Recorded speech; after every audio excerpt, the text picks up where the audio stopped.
हाय aspirant, आप कैसे हैं? मैं भरत कुमावत,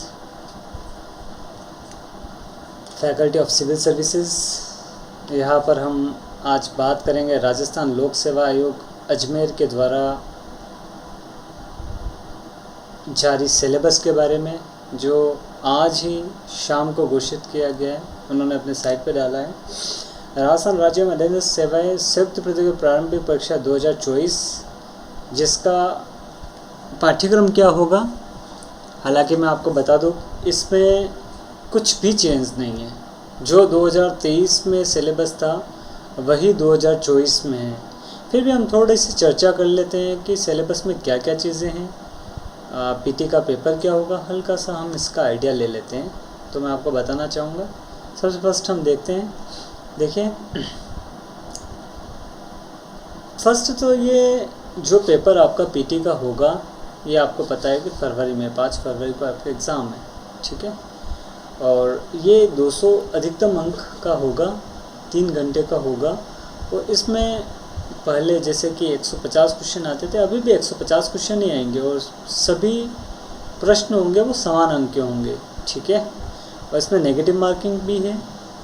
अगर आप कोई क्वेश्चन गलत करते हैं तो 1/3 अंक आपके काटे जाएंगे, ओके। अब हम नीचे आते हैं। अब हम थोड़ा चर्चा कर लेते हैं कि वास्तव में देखो, नए बच्चे उनके लिए तो ये नए ही है, पुराने बच्चे तो जानते ही हैं। 2023 उन्होंने पीटी दी होगी, मेंस दी होगी, कुछ पीटी पास करके मेंस दी होगी उन्होंने। अभी मेंस का रिज़ल्ट अवेटेड है। संभावना है नवंबर दिसंबर तक आएगी। हालांकि यह तो सिर्फ आरपीएस से जानती है, बाकी रूमर्स ही होते हैं। सो वो भी प्रिपरेशन में आ चुके हैं। तो इस सिलेबस की परिचर्चा हम करेंगे कि जो पहले दे रहे हैं, फर्स्ट अटेम्प्ट है उनका, उनके लिए तो ये बहुत ही पहली बार वो देख रहे होंगे कि ऐसी आरएस होती है। क्योंकि कुछ बच्चे तो तैयारी की होगी, नोटिफिकेशन से पहले ही तैयारी हो जाती है। कुछ बच्चे होते हैं जो तैयारी अब नोटिफिकेशन सिलेबस आने के बाद, इसके बाद उनकी शुरुआत होती है। हालांकि वो भी पीटी तो निकाल लेते हैं क्योंकि होशियार तो होते हैं। कुछ बच्चों के फैक्ट्स अच्छे होते हैं, कुछ की रिटर्न स्किल अच्छी होती है। तो ये तो पूरा जर्नी है। प्रशासन राजस्थान की जो सिविल सेवाएं हैं, ये एक जर्नी की तरह हैं। क्योंकि आप जानते हो कि 3 वर्ष में पूरी प्रोसेस ख़त्म होती है। तो आप समझ सकते हो कि आदमी को कितना पेशेंस रखना पड़ेगा, ठीक है। इस संदर्भ को देखते हुए हम अभी बात करते हैं कि राजस्थान का इतिहास, कला, संस्कृति, साहित्य, परंपरा एवं विरासत, ठीक है, हिस्ट्री। तो राजस्थान की हिस्ट्री में ये क्या दे रहे हैं? देखो, राजस्थान की प्रागैतिहासिक स्थल पुरा पाषाण से ताम्र पाषाण एवं काशयुगीन।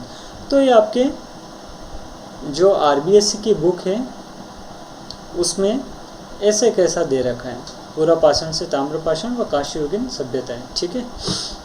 और मैं आपको अलग से कौन कौन सी बुक्स पढ़नी चाहिए, कौन सी बुक नहीं पढ़नी चाहिए, उसका विस्तृत वीडियो बनाऊंगा और जल्दी में आ जाऊंगा। बट अभी हम इसके ऊपर बात करेंगे कि अभी सिलेबस क्या है, थोड़ा समझ लेते हैं इसको। फिर आएगा ऐतिहासिक राजस्थान।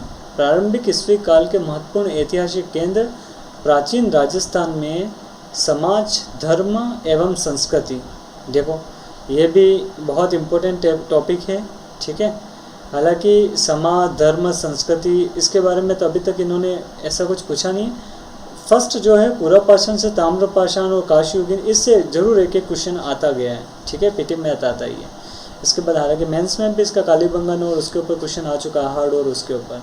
और आगे हम बढ़ते हैं। देखिए आप, नेक्स्ट है प्रमुख राजवंशों के महत्वपूर्ण शासकों के राजनीतिक एवं सांस्कृतिक उपलब्धियाँ। जैसे इसमें गोहिल है, प्रतिहार है, चौहान है, परमार है, राठौड़ है, सिसोदिया है, कच्छावा। देखो, बहुत ही स्पेसिफिक है। ऐसा नहीं है कि आप लेके बैठ गए, क्योंकि हिस्ट्री आप देखोगे तो आधी पूरी बुकलेट है, उसमें सिर्फ राजा ही राजा चलते हैं, जबकि पीटी में इतना वेटेज नहीं है। तो आप इस चीज़ का स्पेसिफिक ध्यान रखेंगे कि हमको लिमिटेड पढ़ना है। जैसे मेवाड़ का आपने इतिहास पढ़ लिया, मारवाड़ का पढ़ लिया आपने, इसके बाद आपने कछावा का पढ़ लिया, जयपुर घराने का आपने देख लिया, ठीक है, मारवाड़ में राठौड़ों का आपने देख लिया, ठीक है, ऐसा करके चौहान है, जैसे अजमेर का आपने इतिहास देख लिया, ये चीज़ आपको देखनी है, ठीक। फिर इसके बाद हम आते हैं मध्यकालीन राजस्थान में प्रशासनिक एवं राजस्व व्यवस्था।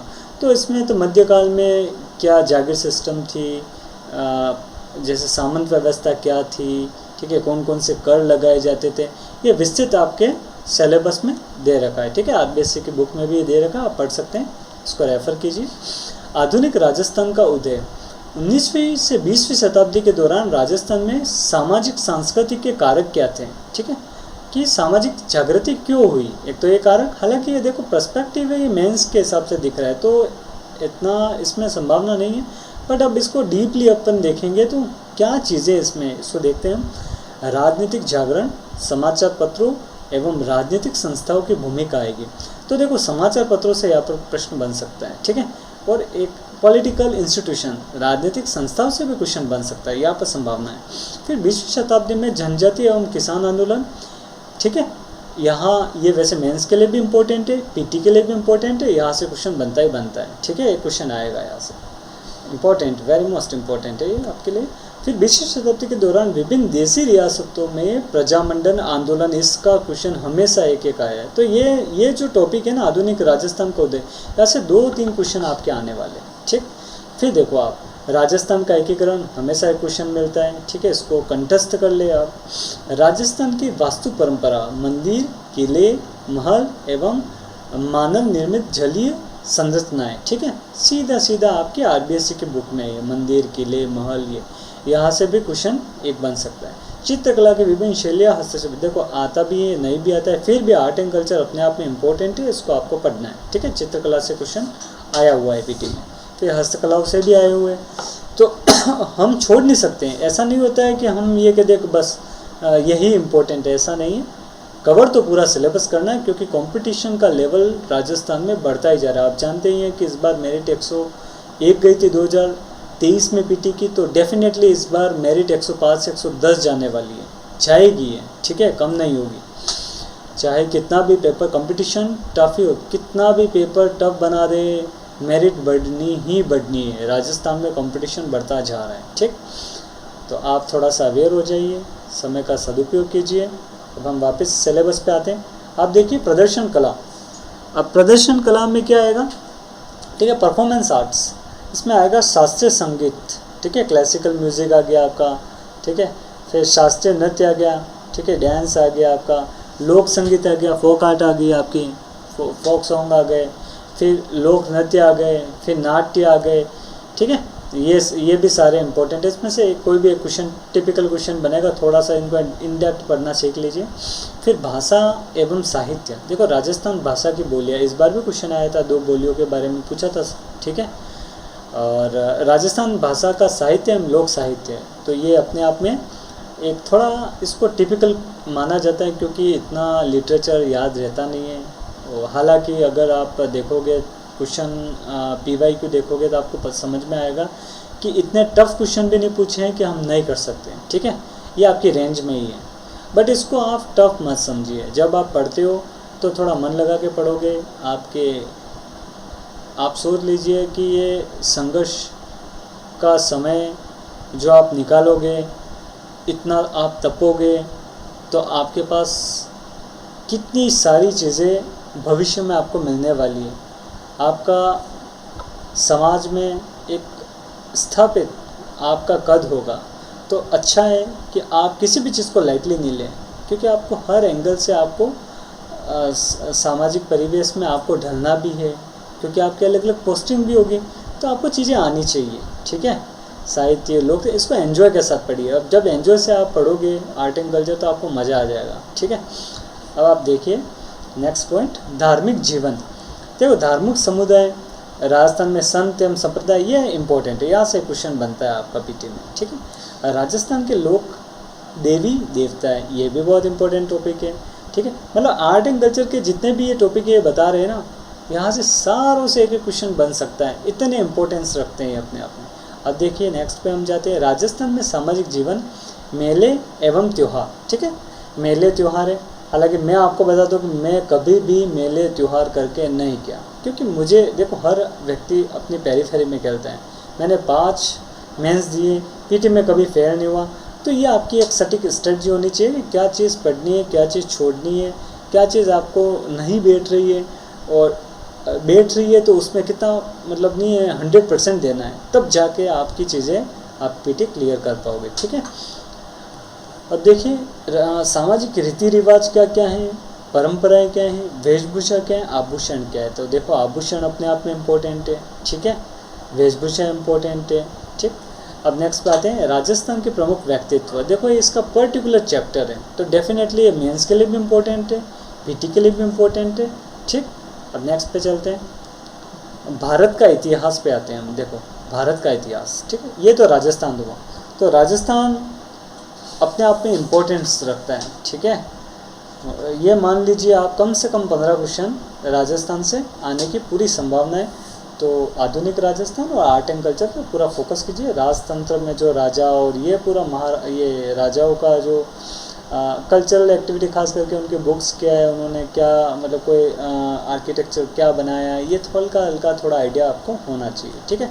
उसको एज ए हिस्ट्री जो होती है उसको कहानी के रूप में आप पढ़ेंगे तो डेफिनेटली आप उस क्वेश्चन, वैसे इतने कोई टिपिकल भी नहीं आ रहे, अगर क्वेश्चन भी आएंगे आप कर लोगे। ठीक है। तभी मेरिट ज़्यादा जा रही है, बच्चे कर पा रहे हैं, बाकी तो मेरिट कम जाती हैं। ठीक है। कितना भी कंपटीशन है बच्चे कर पा रहे हैं। अब देखो भारत का इतिहास में क्या आएगा, प्राचीन काल एवं मध्यकाल, भारत के सांस्कृतिक आधार। तो सिंधु एवं वैदिक काल आ गया, 6वीं शताब्दी ईस्वी पूर्व की जो परंपरा है एवं नए धार्मिक विचार जैसे आजीविक बौद्ध धर्म, यहाँ से क्वेश्चन आपका बनता है। ठीक है। इंडस वैली सिविलाइजेशन जो सिंधु सभ्यता है वहाँ से क्वेश्चन बन रहा है आपका। आजीविक बौद्ध जैन, यहाँ से एक क्वेश्चन बन सकता है आपका पीटी में। ठीक। फिर प्रमुख राजवंशों के महत्वपूर्ण शासकों की उपलब्धियाँ जैसे मौर्य है, कुषाण है, सातवाहन है, गुप्त है, चालुक्य, पल्लव, चोल। तो इसमें आप ये ध्यान रखेंगे कि इसमें कौन से राजा थे जिन्होंने क्या क्या आर्ट एंड कल्चर में एक्टिविटी की, वहाँ से ऐसे क्वेश्चन बन जाएगा। और उसमें थोड़ा सा आप ये सामाजिक परिवेश देख लोगे, आप इसके बाद इसमें ये देख लोगे कि व्यापार के बारे में देख लोगे, कौन कौन से किन्होंने मुद्राएं चलाई, या फिर कोई गुफा बनाई, या फिर कोई चैत्य बनाया, आर्किटेक्चर बनाया, ऐसे करके इससे एक क्वेश्चन आपका बनता है, जिसमें मौर्य तो सबसे ज़्यादा इम्पोर्टेंट है और एक आपका आ जाएगा चोल भी काफ़ी इम्पोर्टेंट है। ठीक है। गुप्त तो है ही, स्वर्णकाल कहा जाता है, तो डेफिनेटली बहुत इम्पोर्टेंट है। अब देखो प्राचीन भारत में कला एवं वास्तु, ठीक है, आर्ट एंड मतलब आर्किटेक्चर आ जाएगा ये। ठीक है। तो ये तो अपने आप में ब्रॉड टॉपिक है, तो इसको पूरा करना है, आर्ट एंड कल्चर पूरी आ गई इसमें। फिर प्राचीन भारत में भाषा एवं साहित्य का विकास, संस्कृत, प्राकृत व तमिल। ठीक। तो इसमें ऐसा नहीं पूछेगा वो आपका विकास क्रम पूछ लिया, नहीं ऐसा नहीं है। अब संस्कृत में कौन कौन सी अच्छी बुक हैं जिनको लेखक ने लिखा है, ठीक है, जैसे पाणिनि, ऐसे कुछ ये पूछ सकते हैं। तो थोड़ा हल्का सा आपको उनको ध्यान रखना है कि संस्कृत की बुक्स प्राचीन काल में जो फेमस बुक है, अभिज्ञान, शाकुंतला, मौर्य, कुछ ऐसी किताबें जिनके ऑथर कौन है आपको पता होना चाहिए। ठीक है। प्राकृत जैसे, फिर तमिल है तो थोड़ा सा हिस्ट्री अपन को आनी चाहिए, तमिल हिस्ट्री भी आएगी, तमिल के कौन कौन से ऑथर थे। ठीक है। तमिल के राजकवि कौन है, हल्का सा आपको आइडिया होना चाहिए। ठीक है। इसके बाद में आप आ जाइए सल्तनत काल पे। ठीक है। तो सल्तनत काल में अपन देखेंगे कि वहाँ के शासकों की क्या क्या उपलब्धि आ रही है। देखो ये भी अपने आप में पर कुतुबुद्दीन ऐबक से अब शुरू कर दीजिए। ठीक है। तो आपको एक आइडिया लगेगा कि बहुत सारे आर्किटेक्चर सल्तनत काल में बने हैं। तो यहाँ से मतलब ऐसा नहीं है, देखो पढ़ने में आप पढ़ोगे तो इसके 100 पेज हैं, आपको ये पता होना चाहिए कि मुझे 10 से 15 पेज में ही इसको बिल्कुल कंक्रीट नोट्स बना दें, तो आपको आने वाले टाइम में जब पीटी दोगे तो आपको कुछ भी प्रॉब्लम नहीं होगी। तो इसको आप बिल्कुल ब्रीफली कर दीजिए। ठीक है। और स्पेसिफिक पॉइंट फैक्ट्स टाइप इसको कर दीजिए, तो आपको आपका क्वेश्चन गलत नहीं जाएगा। बहुत इजी क्वेश्चन पूछते हैं। फिर विजयनगर की सांस्कृतिक उपलब्धि, ये अपने आप में इम्पोर्टेंट है। ठीक है। अभी विजयनगर का रिलेवेंस बहुत ज़्यादा बढ़ गया है, अभी जितने भी एग्ज़ाम हो रहे हैं उसमें विजयनगर से रिलेटेड क्वेश्चन पूछ ही रहे हैं, तो इसके ऊपर थोड़ा ध्यान दीजिएगा। फिर मुगल काल, राजनीतिक चुनौतियाँ एवं सुलह, अफगान, राजपूत, दक्कनी राज्य और मराठा। ठीक है। तो इसमें हम ये देखेंगे मुगल काल में जो है ये चुनौतियाँ, ये देखो ये मेंस टॉपिक होते हैं, तो इतना इसमें फोकस नहीं करना है। हमको क्या देखना है, राजपूत है वो इम्पोर्टेंट है, मराठा और ये, क्योंकि मुग़ल काल में जब मुग़ल का अंत हुआ था उसमें राजपूत है, मराठा है, इन सब ये मतलब पैरेलल खड़े हुए थे साम्राज्य इनके सामने। तो इनको हमको देखना है कि इनमें कौन कौन सी राजा थे उनकी क्या क्या आर्ट एंड कल्चर उपलब्धि है, ये देख लेना है, ठीक है। फिर आप आ जाइए मध्यकाल में कला एवं वास्तु, ठीक है। कला वास्तु ये अपने आप में ब्रॉड हो गया, आर्ट एंड कल्चर पूरा आ गया, इसमें आर्किटेक्चर आ गया, चित्रकला आ गया, आपके संगीत का विकास हो गया, ठीक है। तो ये स्पेसिफिक हल्के से इसमें शॉर्ट नोट्स बना दोगे आप फैक्ट्स टाइप, तो इसको भी आप कवरेज कर सकते हो। कुछ कुछ चीज़ें आप चाहो अगर नहीं होती है तो आप छोड़ भी सकते हो, ऐसा कुछ नहीं है। बनती कोशिश एक बार ब्रीफली देख के चले जाना आप। फिर भक्ति तथा सूफी आंदोलन का धार्मिक साहित्यिक योगदान, ठीक है। देखो भक्ति सूफी हमेशा इम्पोर्टेंट रहे, तो यहाँ पर कौन कौन से संत थे, उन्होंने उनकी क्या क्या शिक्षाएं थी, तो ऐसे आपको पूरा इनके बारे में थोड़ी नॉलेज होनी चाहिए। इन डेप्थ थोड़ा पढ़ोगे तो, क्योंकि क्वेश्चन सूफी से आएगा तो वो थोड़ा टफ बनता है, ठीक है। भक्ति से तो एक बार और भी आप अटेम्प्ट कर लोगे, तो थोड़ा सा ये आपको रटना ही पड़ेगा, ठीक है। ये रटने वाली चीज़ है, समझने वाली चीज़ नहीं है, क्योंकि हिस्ट्री देखो एक मतलब इंटरेस्टिंग मतलब सब्जेक्ट है, पर एक बार आपने पढ़ लिया रोचक तरीके से तो फिर आपको रटना भी नहीं पड़ेगा, आप समझ जाओगे, क्वेश्चन एलिमिनेट करके भी आप निकाल लोगे आंसर, ठीक है, क्वेश्चन का। अब नेक्स्ट पे चलते हैं आधुनिक काल, प्रारंभिक 19वीं शताब्दी से 1964 तक। आधुनिक भारत का विकास एवं राष्ट्रवाद का उदय, बौद्धिक जागरण, प्रेस, पश्चिमी शिक्षा। तो आप ये देखो राष्ट्रवाद की बात करें, राष्ट्रवाद का उदय में सबसे मेन यहाँ पर जो पॉइंट देख रहे हैं वो है प्रेस, ठीक। फिर एजुकेशन, अब एजुकेशन के लिए जो कमेटी थी, हंटर कमेटी थी, ठीक है, मेकाले की रिपोर्ट थी, तो ये कुछ चीज़ें आपको, डलहौजी की थी रिपोर्ट, तो ये चीज़ें आपको यहाँ पर थोड़ी सी देखनी पड़ेगी कि डेवलपमेंट जो वायसराय के टाइम पे, ठीक, गवर्नर जनरल के टाइम पे हुआ था, उन्होंने प्रेस के लिए क्या क्या किया, प्रेस के लिए क्या क्या एक्टिविटी हुई, और कौन कौन से पत्रिकाएं भारतीय क्रांतिकारियों जो ये क्या कहते हैं क्रांतिकारी थे, जो भी स्वतंत्रता सेनानी थे, उन्होंने कौन कौन सी प्रेस में जो पत्रिकाएं लॉन्च की, ये आपको पता होना चाहिए। फिर 19वीं शताब्दी के दौरान सामाजिक धार्मिक सुधार, विभिन्न नेता एवं संस्थाएं, ठीक है। तो बहुत सारे नेता थे, नेता क्या गांधी जी आ गए जैसे, तो ऐसे गांधी जी की तरह तो बहुत सारे नेता हैं, उन सारे नेताओं के बारे में उन्होंने कौन कौन से इंस्टीट्यूशन एस्टेब्लिश किए, क्या क्या सामाजिक धार्मिक, जैसे राजा राम मोहन राय आ गए, ठीक है, दयानंद सरस्वती आ गए, ऐसे करके आपको थोड़ा सा देखना पड़ेगा, ठीक है। तो ये एक इम्पोर्टेंट टॉपिक है, सामाजिक धार्मिक सुधार, यहाँ से क्वेश्चन आता ही आता है, ठीक। फिर संस्थाएं के बारे में आपको पता होना चाहिए कि कौन कौन से, जैसे कांग्रेस भी अपने आप में संस्था थी, ठीक है। तो आपको ये चीज़ पता है कांग्रेस की स्थापना किसने की, ऐसा क्वेश्चन कई बार आ गया, ये उन्होंने की थी, ये बहुत बार आ गया, तो ऐसे आपको पता होना चाहिए किस सन में की। तो यहाँ पर फैक्ट्स आपको बहुत अच्छे होने चाहिए यहाँ पर, ठीक है। तो अच्छा सा आपको इन डेप्थ सामाजिक धार्मिक सुधार देख लेना है, संस्था एक बार देख लेना, कब स्थापित हुई, किसके द्वारा की गई, कौन कौन थे संस्थापक थे, ये ऐसा, ठीक है। इनके द्वारा क्या क्या किया गया था, दूसरी क्या एक्टिविटी थी, हल्का सा आपको आइडिया होना चाहिए। अब देखिए स्वतंत्रता संघर्ष एवं भारतीय राष्ट्रीय आंदोलन, विभिन्न अवस्थाएं, धाराएं, महत्वपूर्ण योगकर्ता एवं देश के अलग अलग हिस्सों का योगदान, ठीक है, ये आ गया। तो इसमें क्या क्या आ जाएगी कि आपकी अवस्था है कि कभी तो बहुत मतलब नहीं है, जैसे उदारवादी थे, उग्रवादी थे, क्रांतिकारी, मतलब ये सारे जितने भी क्रांतिकारी थे, क्या क्या एक्टिविटी हुई थी, कौन कौन से इंस्टीट्यूशन बनाए, ठीक है। तो लोकेशन, ये सारी चीज़ें आपको नहीं है क्रम वाइज पता होनी चाहिए, क्योंकि सीक्वेंस भी दे देते हैं कभी हमें, तो ध्यान रखना थोड़ा सा, इसको अच्छे से पढ़ना, और ये इम्पोर्टेंट भी है, और आपको इंटरेस्ट से इसको ये चीज़ आनी भी चाहिए, ठीक है हमें। और स्वतंत्र राष्ट्र निर्माण, जिसमें राज्यों का भाषाई पुनर्गठन, ठीक है। अब ये आपको पता है जेवीपी कमेटी आ गई, फजल कमीशन आ गया, तो ये चीज़ आपको हल्के से पता होना चाहिए कि भाषा पुनर्गठन किस बेस पे हुए, रामल्लू के बारे में पता होना चाहिए। फिर नेहरू युग में कौन कौन सी संस्थाओं का स्थापना की, ठीक है, नेहरू का युग 1964 तक का है, तो पूरा आपको आइडिया होना चाहिए। हमारे आज़ाद भारत के प्रथम प्रधानमंत्री थे, 64 तक रहे हैं, तो इनका पूरा उस टाइम पे बहुत सारे फाउंडेशन इंस्टीट्यूशन वापस स्थापित की थी, तो उनका थोड़ा आपको आइडिया होना चाहिए। विज्ञान एवं तकनीक का विकास, ठीक, इसको आपको देखना है। नेक्स्ट पे हम चलते हैं। नेक्स्ट पे हम देखेंगे, ये हो गई आपकी हिस्ट्री। तो लगभग 24-25 क्वेश्चन आते हैं, 15 वहाँ से आते हैं, 10 यहाँ से आते हैं, और फिर मैंने आपको बता दिया कौन कौन से इंपॉर्टेंट सेगमेंट, उसको देखना है। अब हम बात करते हैं ज्योग्राफी की, भूगोल की बात करते हैं, ठीक है। विश्व में भारत का भूगोल, विश्व का भूगोल में देखो स्थलीय आकृति है, जिसमें पर्वत है, पठार है, मैदान है, मरुस्थल है। अब आपको ये पता होना चाहिए कि ये अपने आप में इम्पोर्टेंट क्यों है, क्योंकि पर्वत, ठीक है, पर्वत है, मैदान है, ठीक है, और मरुस्थल है जैसे, तो यहाँ से क्वेश्चन बनता है, जैसे रेंज दे देंगे आपको कि नॉर्थ से साउथ, ईस्ट से वेस्ट, ऐसे चीज़ें आपको दे सकते हैं। पठार का दे देंगे, ठीक है, मैदान का ऐसा दे सकते हैं। तो ये चीज़ें आपको पता होना चाहिए, ठीक। और मैदान में भी बहुत सारी स्थलीय आकृति होती है, बहुत टर्मिनोलॉजी होती है, उनके बारे में आपको। मरुस्थल का अभी इन्होंने पूछा था कि ऑस्ट्रेलिया, अभी मेंस में क्वेश्चन आया था कि ऑस्ट्रेलिया में 5 मरुस्थल बताइए, तो ऐसे क्वेश्चन पूछ सकते हैं। अब हो सकता है सीक्वेंस पूछ लें, ठीक है, तो आपको पता होना चाहिए, ठीक। प्रमुख नदियाँ एवं झीलें, ठीक, तो नदियों का एनसीईआरटी में भी अच्छा कुछ मतलब बना रखा है उन्होंने, ठीक है, अच्छे से कवरेज है।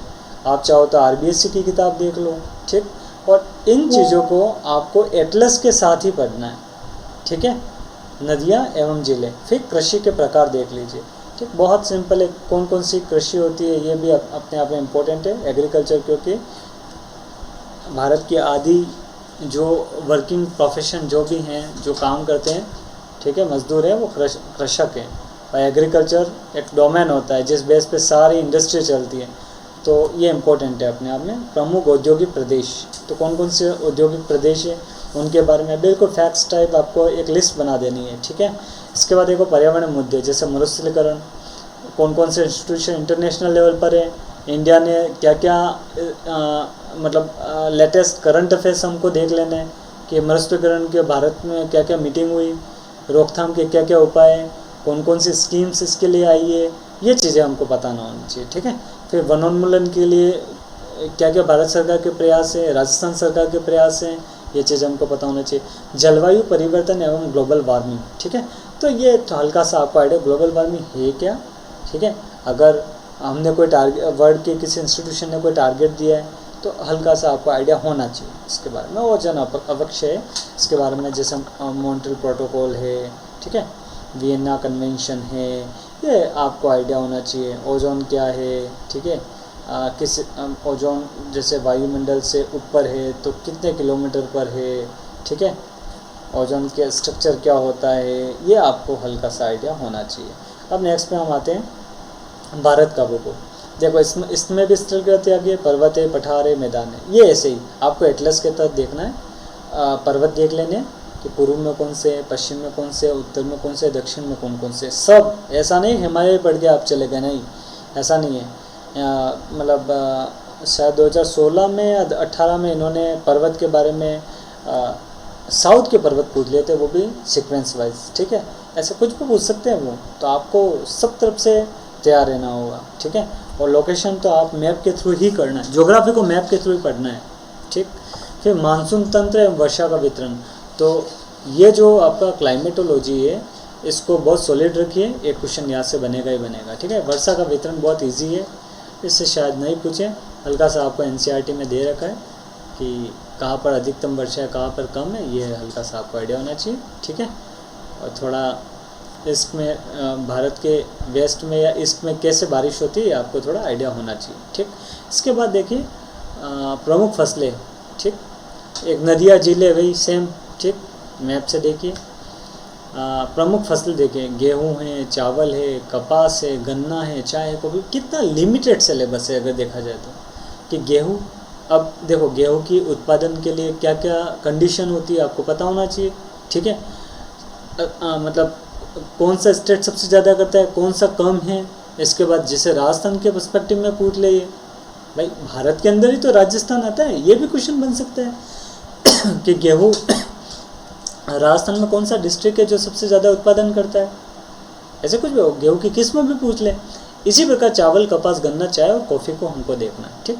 फिर प्रमुख खनिज पे आ जाइए आप, लोहा, यस्क है, मैग्नीज है, बॉक्साइट है, अभ्रक है, ठीक है। तो ये यहाँ से क्वेश्चन आपका 100% आएगा, लिख के लीजिए, आएगा। अभ्रक है, बॉक्साइट है, मैंगनीज है, लो अयस्क है। चारों को कंठस्थ कर दीजिए लोकेशन वाइज, कौन कौन से खान है, अयस्क की कौन कौन सी प्रकृति पाई जाती है। इसके बाद नहीं है जैसे लो अयस्क के मैग्नेटाइट है कहाँ पर पाया जाता है, मतलब अलग अलग पीठ है कहाँ पाया जाता है। ठीक है, राजस्थान पर्सपेक्टिव में भी इसको देखना है, ऐसे ही मैग्नीज देखना है, बॉक्साइट देखना है, तो एक आपको आइडिया होना चाहिए। ठीक, इसमें पढ़ना कैसे आपको ये पता होना चाहिए। जैसे बॉक्साइट पूछ लिया उन्होंने, तो आपको ये पूछ सकता है कि भारत में कौन सा स्टेट सबसे ज़्यादा बॉक्साइट का उत्पादन करता है। ये भी क्वेश्चन आ सकता है कि भारत में कौन सा स्टेट है वो सबसे ज़्यादा रिजर्व रखता है। इस प्रकार के क्वेश्चन आपके आएंगे, आपको पता होना चाहिए। ठीक है, या फिर ये संबंधित खान है वो किससे संबंधित है, ऐसे पूछ सकते हैं ना कि ये खान है वो किस अयस्क के उत्पादन के लिए फेमस है, ऐसे पूछ लिया प्रसिद्ध है, तो आप उस समय बता नहीं पाएंगे। इस पर से आप इसको बिल्कुल मैप के थ्रू सिस्टमेटिक पढ़िए तो डेफिनेटली इसको क्रैक कर लेंगे। बहुत इजी है ये, ज्योग्राफी बहुत साइंटिफिक सब्जेक्ट है, बहुत इजी सब्जेक्ट है। ठीक है, लास्ट टाइम आप रिवाइज भी करते हो तो ज्योग्राफी बहुत इजी लगती है। ठीक है, हिस्ट्री के मुकाबले तो। और नेक्स्ट पे आते हैं अपन ऊर्जा संसाधन। देखो परंपरागत एवं गैर परंपरागत, ये मतलब यूपीएससी का तो डोमेन का सब्जेक्ट है, आरएस का भी है, यहाँ से क्वेश्चन आता ही आता है।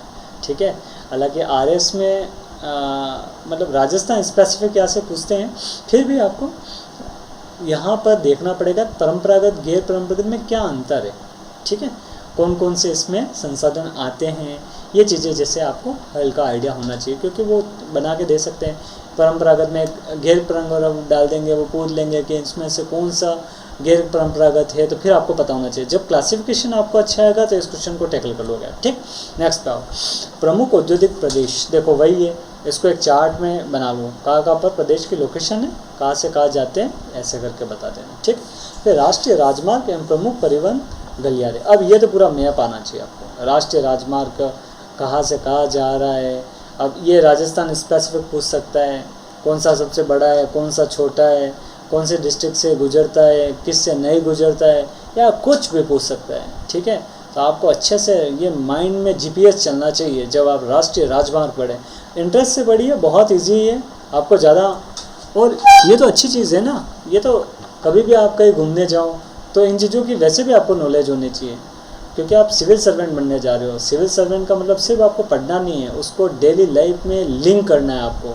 आप एक्टिविटी करते हो, चलते भी हो, तो आप अवेयर होने चाहिए हो कि ये क्या हो रहा है आसपास, सब पता होना चाहिए आपको। तो जो ये सिलेबस इन्होंने बनाया है ना, ये आपकी लाइफ से भी जुड़ा हुआ है।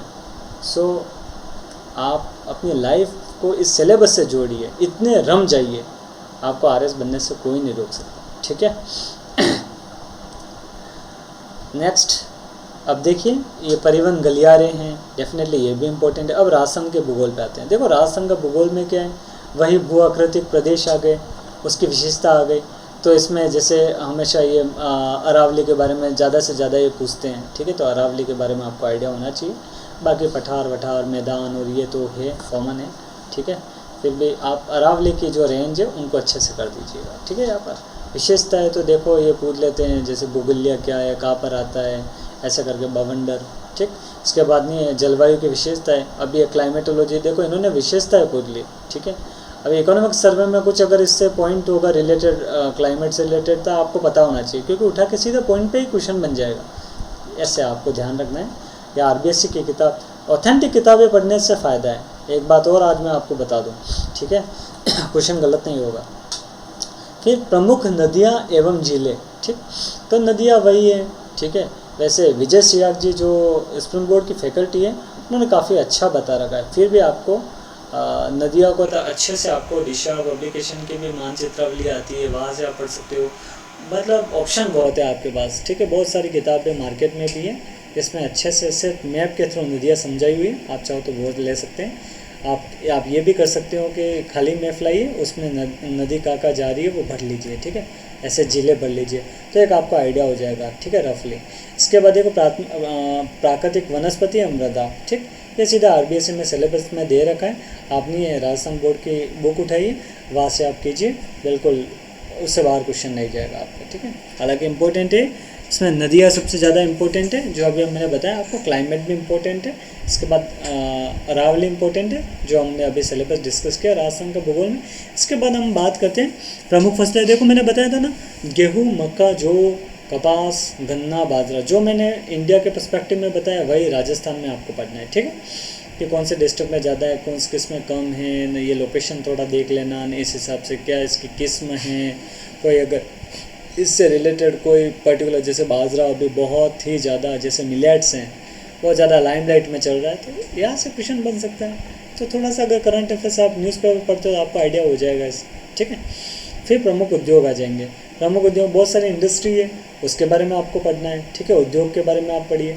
फिर उद्योग तो अपने आप में इम्पोर्टेंट है। देखो आपको इकोनॉमिक्स अपने आप में वंडरफुल सब्जेक्ट है और उसमें पूरे इंटरेस्ट से पढ़िए आप। मैं कहता हूँ इकोनॉमिक्स जैसे सब्जेक्ट नहीं है, सबसे इंटरेस्टिंग सब्जेक्ट है, तो आपको रुचि लेके पढ़िए, ठीक है। उद्योग पढ़िए। इसमें उद्योग बहुत सारे हो सकते हैं, ठीक है। रसायन से रिलेटेड हो सकता है उद्योग, टेक्सटाइल से रिलेटेड हो सकता है उद्योग, नहीं है चीनी उद्योग हो सकता है आपका, ठीक। सीमेंट उद्योग हो सकता है। तो ये आपको पूरे जितने भी डोमेन में उद्योग है ये पूछ सकते हैं। जो मैंने आप खास है वो मैंने आपको बता दिए, ठीक है। सीमेंट है, ये थोड़े क्योंकि राजस्थान पर्सपेक्टिव से पूछ रहा है ये, तो सीमेंट उद्योग बहुत फेमस है हमारे यहाँ, ठीक। इसके बाद हमारे क्या संगमरमर और ये इन चीज़ों के ऊपर थोड़ा फोकस कीजिए, ठीक है। टेक्सटाइल है, क्योंकि यहाँ क्या है कि सबसे ज़्यादा मजदूर काम करते हैं उसमें, तो टेक्सटाइल से रिलेटेड पूछ सकते हैं वो कौन कौन सी मिलें हैं, ठीक है। तो क्योंकि इतना डेवलप नहीं हुआ है राजस्थान में उद्योग, बट हमको ये आइडिया होना चाहिए लोकेशन मिलों की। अब नेक्स्ट पे आ जाओ, ठीक है। प्रमुख सिंचाई परियोजना एवं जल संरक्षण तकनीकें, ठीक है। तो सिंचाई परियोजना से क्वेश्चन हमेशा पीटी में एक ही क्वेश्चन आ ही रहा है, एवं जल संरक्षण तकनीकें देखो मेंस में पूछते हैं, हालांकि ये पीटी में पूछ नहीं रहे, फिर भी पूछ ले तो एक बार आइडिया ले लीजिए। बाकी सिंचाई परियोजना से रिलेटेड ये पूछ ही रहे, ठीक है। कि इसका पुराना नाम क्या था, इसका नया नाम क्या है, ठीक है। कौन सी इसकी नहर है, इसकी कौन कौन सी सहायक परियोजनाएं कौन कौन से डिस्ट्रिक्ट में जा रही है, तो ये हल्का आपको इंदिरा गांधी नहर के ऊपर तो विस्तृत आपको पता होना चाहिए, ठीक है। मानसी वाकालय है, तो ये पता होनी चाहिए आपको, इसके बारे में आपको आइडिया लेके रखना है, ठीक है। इन डेप्थ पढ़ना पड़ेगा सिंचाई परियोजना, तब जाके आपका ये क्वेश्चन सही हो पाएगा, ठीक है। कन्फ्यूज़न पैदा करता है ऐसे, मतलब वो क्वेश्चन का फॉर्मेट बनाते हैं, तो इन डेप्थ पढ़िए इसके सिंचाई परियोजना को। और फैक्ट्स टाइप इसको याद कर लीजिए, एक अलग से 2 पेज में इसके नोट्स बना दीजिए। फिर जनसंख्या पे आ जाइए। देखो जनसंख्या एक ऐसा टॉपिक है जो बहुत अपने आप में बहुत बड़ी चीज़ है, ठीक है। वृद्धि है, घनत्व, साक्षरता, लिंगानुपात, प्रमुख जनजातियाँ, इसको अभी तक कर दीजिए।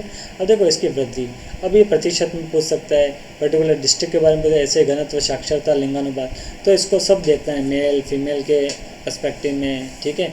चाइल्ड सेक्स रेशियो पूछ सकता है, तो ये आपको डिस्ट्रिक्ट वाइज पढ़ो इसको, मेरा ये मानना है कि सबसे ज़्यादा 2-3 आप देख लो सीक्वेंस वाइज। अगर ये आपको सीक्वेंस याद रहते हैं, इसको बार बार रिवाइज करो। ये एक ऐसा चैप्टर है जनसंख्या जो बार बार बोल, क्योंकि ये अभी आपको लग रहा है कि मेरे को आ रहा है, जब आप एग्ज़ाम से 2 दिन पहले इसको याद करोगे ना, तो आप अधिकतर बच्चे, मैं जानता हूँ 70% बच्चे इसको छोड़ देते हैं, वो घबरा जाते हैं कि इतने सारे फैक्ट्स याद ही नहीं हो रहे हैं। क्योंकि अभी तो आप एक सब्जेक्ट पढ़ रहे हो, तब आपको सब लगता है कि मेरे को सब आ रहा है। जब पीटी आती है, 7 दिन बचते हैं, जब सारी सब्जेक्ट आपको करनी होती है, उस समय ये सारी चीज़ें छूटती है। इस वजह से पहले से इसको प्रिपेयर करके जाना आप। फिर नेक्स्ट पे आ जाओ, खनिज है। इसमें धात्विक अध्ययन, खनिज अपने आप में इंपॉर्टेंट है, डेफिनेटली क्वेश्चन आएगा, ठीक है। इसको अच्छे से कीजिए आप। फिर ऊर्जा संसाधन, परंपरागत, वही आ गया, ठीक है। ऐसे जैसे इंडिया का बताया मैंने, राजस्थान का आपको देखना। फिर जैव विविधता, बायोडाइवर्सिटी एवं इसका संरक्षण, 12th की बुक में बायोडाइवर्सिटी चैप्टर है, आप देख लीजिएगा, ठीक है, एनसीईआरटी। इसके बाद में पर्यावरण, स्थल एवं परिपथ, ठीक है। ये देखो हम जानते हैं कि राजस्थान की इकोनॉमी चलती है वो टूरिस्ट बेस्ड इकोनॉमी है, तो टूरिस्ट अपने आप में इम्पोर्टेंट है, ठीक है। राजस्थान को एक सांस्कृतिक धरा कहा जाता है भारत का, तो ऐसे ही नहीं कहा जाता है। तो आपको पर्यटन तो पढ़ना ही है, ठीक है। कौन कौन से परिपथ हैं, सरकार इतना प्रयास कर रही है, तो आपको ये चीज़ आना चाहिए। तो इस वजह से जब एग्जामिनर देखेगा इस सिलेबस को, तो पर्यटन से क्वेश्चन उठाने की पूरी संभावना है, ठीक है। परिपथ, कृष्णपथ और ये आपको पता होना चाहिए, ठीक। नेक्स्ट पे आते हैं अपन, अब आते हैं भारतीय संविधान, राजनीतिक व्यवस्था एवं शासन प्रणाली पे आते हैं। तो भारतीय संविधान, दार्शनिक तत्व। अब देखो फिलोसॉफी, अब आप देख के तो एक बार तो डर जाओगे यार फिलोसॉफी क्या होती है, नहीं ये इतना वो नहीं जाना है। आप इसका सब पॉइंट देखिए तो आप समझ जाओगे। ऐसा कहोगे आप भारतीय संविधान अपने आप में बड़ी चीज़ है, भारतीय संविधान ही बड़ी चीज़ है, भारतीय संविधान करते करते भारतीय संविधान पे तो थीसिस चलती है, तो ये अपने आप में बहुत बड़ी चीज़ है। बट आपको इतना नहीं पढ़ना है, ठीक है। मैं आपको बता दूं कि पॉलिटी एक ऐसे सब्जेक्ट है जो अपना स्पेसिफिकेशन आरपीएससी रखता है। सारी पीसीएस इवन यूपीएससी से भी टफ क्वेश्चन पेपर हमारे पॉलिटी के बनते हैं, ठीक है। तो आप जब पॉलिटी पढ़ें थोड़े आँख कान नाक सब खोल के रखें और बिल्कुल फोकस होके पढ़िए, ठीक है। आपको आर्टिकल्स भी आने चाहिए इसमें, और आपको हर पर्सपेक्टिव से देखना है, हर एंगल से देखना है इसको। कॉन्स्टिट्यूशन को आप नहीं आपके आत्मा के रूप में लो, उसे आत्मा में पिरो, तब जाके चीज़ें अच्छी होगी। तो इसको बार बार रिवाइज करोगे तो ये अच्छी लगेगी। पॉलिटी एक अच्छी सब्जेक्ट है क्योंकि आप व्यक्ति जब जन्मता है और जब मरता है, जन्मता है तो भी उसके ऊपर पॉलिटिक्स होती है, वो मरता है तब भी पॉलिटिक्स हो सकती है। तो आप सोच सकते हो पॉलिटिक्स कितनी रिलीवेंस रखती है, ठीक है।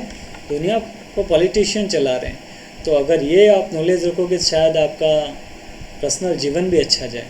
तो ये मेरी सलाह है, पॉलिटी को अन्यथा न लें, ठीक है। टिपिकल आती है और मार्क डिसाइडिंग है, नहीं आया तो ऐसा नहीं हो कि 110 मिनट चली जाए न पता पड़ा कि 4-5 पॉलिटी के क्वेश्चन गलत हो गए और मैं आउट हो गया, ये नहीं होना चाहिए। तो मैं आपको यह बताऊंगा कि कौन कौन से इंपॉर्टेंट चैप्टर है जहाँ पर आप फोकस करके यहाँ से भी नंबर निकाल सकते हैं। देखिए मैं बताता हूँ संविधान सभा। अब देखो संविधान सभा में भीमराव अंबेडकर के बारे में आपको पता होना चाहिए, ठीक है। संविधान सभा की बैठकें कब हुई, प्रथम बैठक कब हुई, अंतिम बैठक कब हुई, ये आपको आइडिया होना चाहिए, ठीक है। नेक्स्ट आप ये देखोगे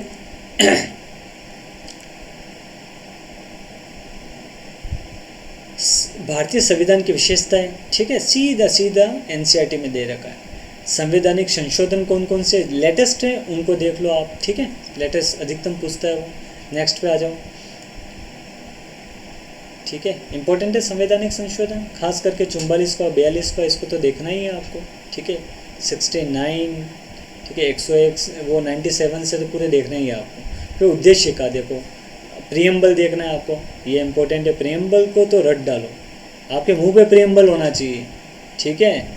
तो एक क्वेश्चन यहाँ से आपका अच्छा हो सकता है। फिर मूल अधिकार, राज्य के नीति निर्देशक तत्व, फिर मूल कर्तव्य। देखो मूल कर्तव्य है क्या, 1.5 पेज का है, बट इसमें इतनी सारी चीज़ें अब आपको लिंक करनी पड़ेगी। मूल कर्तव्य को आप नहीं है डीपीएससी से लिंक कर दो, मूल अधिकार से लिंक करो। अब ये लिंक करना अगर आपको आ गया ना तो यहाँ पर क्वेश्चन आपका ठीक होने की पूरी संभावना है। और आई थिंक इसके लिए आप लक्ष्मीकांत पढ़ सकते हो, लक्ष्मीकांत में काफ़ी फैक्ट्स हैं तो वहाँ से क्वेश्चन निकल जाता है, ठीक है। तो इसको अच्छे से आप पढ़िए, लिंक करते हुए पढ़ेंगे तो यहाँ से आपके 2 क्वेश्चन यहाँ से सही होने की संभावना रहेगी, ठीक है। इसमें इम्पोर्टेंट क्या है मैंने आपको बता दिया, संविधान सभा में बैठकें, ठीक है, किस किस महानुभाव ने क्या क्या बोला, इवन यहाँ तक भी क्वेश्चन पूछ सकता है, इस लेवल पे ये जा सकते हैं, ठीक है। कौन कौन सी समिति बनी थी वो देख लेना आप। फिर संवैधानिक संशोधन लेटेस्ट वाले, फिर उद्देश्य का, प्रियम्बल तो पूरा रटना है, यहाँ से क्वेश्चन बनने की पूरी। और ये तीनों है ना, इनको तीनों इंडेप्थ पढ़ना है और लिंक करते हुए पढ़ना है, तो शायद आपको दिक्कत नहीं आएगी। फिर भारतीय राजनीतिक व्यवस्था पे आ जाओ आप। तो देखो भारतीय राजनीतिक व्यवस्था जो है इसमें हम देखेंगे राष्ट्रपति, प्रधानमंत्री, मंत्रिपरिषद, संसद, उच्चतम न्यायालय यानी सुप्रीम कोर्ट, न्यायिक पुनरावलोकन, ठीक है, जुडिशियल रिव्यू। तो यहाँ पर सबसे इम्पोर्टेंट है ये राष्ट्रपति, सेकंड इम्पोर्टेंट है पूरा संसद, थर्ड इम्पोर्टेंट है उच्चतम न्यायालय। ये तीनों अपने अपने इम्पोर्टेंट है। यहाँ से मान के चलिए ये जो टॉपिक है ना, यहाँ से आपके 2 से 3 क्वेश्चन आएंगे, तय है, 3-4 क्वेश्चन भी आ सकते हैं, ठीक है। फिर प्रधानमंत्री बहुत इजी है, ठीक है, आप 1 पेज में इसके नोट्स बना सकते हैं। प्रधानमंत्री का सीक्वेंस याद कर लो, सबसे छोटे, सबसे बड़े, किन की मृत्यु होगी पद पे रहते हुए, कौन से प्रधानमंत्री राज्यसभा में थे, ठीक है, लोकसभा में अधिकतम कार्यकाल किसका रहा। तो ये सब चीज़ें आपको पता होनी चाहिए। प्रधानमंत्री कैसे हटते हैं, प्रधानमंत्री किन के अध्यक्ष होते हैं, कौन कौन से कमेटी के, ऐसे प्रधानमंत्री पता कौन कौन से आर्टिकल उनसे रिलेटेड है, ऐसे मंत्रिपरिषद देख लो, ठीक है। फिर संसद तो अपने आप में बहुत बड़ा चैप्टर है, संसद को अच्छे से कर लेना, यहाँ से 2 क्वेश्चन बनने की पूरी संभावना है, ठीक है। तो जो लक्ष्मीकांत में संसद का चैप्टर है उसे आप रिकॉल करिए बार बार, क्योंकि ये रिवीजन मांगता है संसद। फिर सुप्रीम कोर्ट है, तो ऐसा नहीं कि आप ये वर्डिक्ट में चले तो इस वर्डिक्ट में ये बोला था, ठीक है, हल्का सा आप आइडिया ले लो। पर सुप्रीम कोर्ट में आपको अच्छे से आपको पढ़ना पड़ेगा, ठीक है।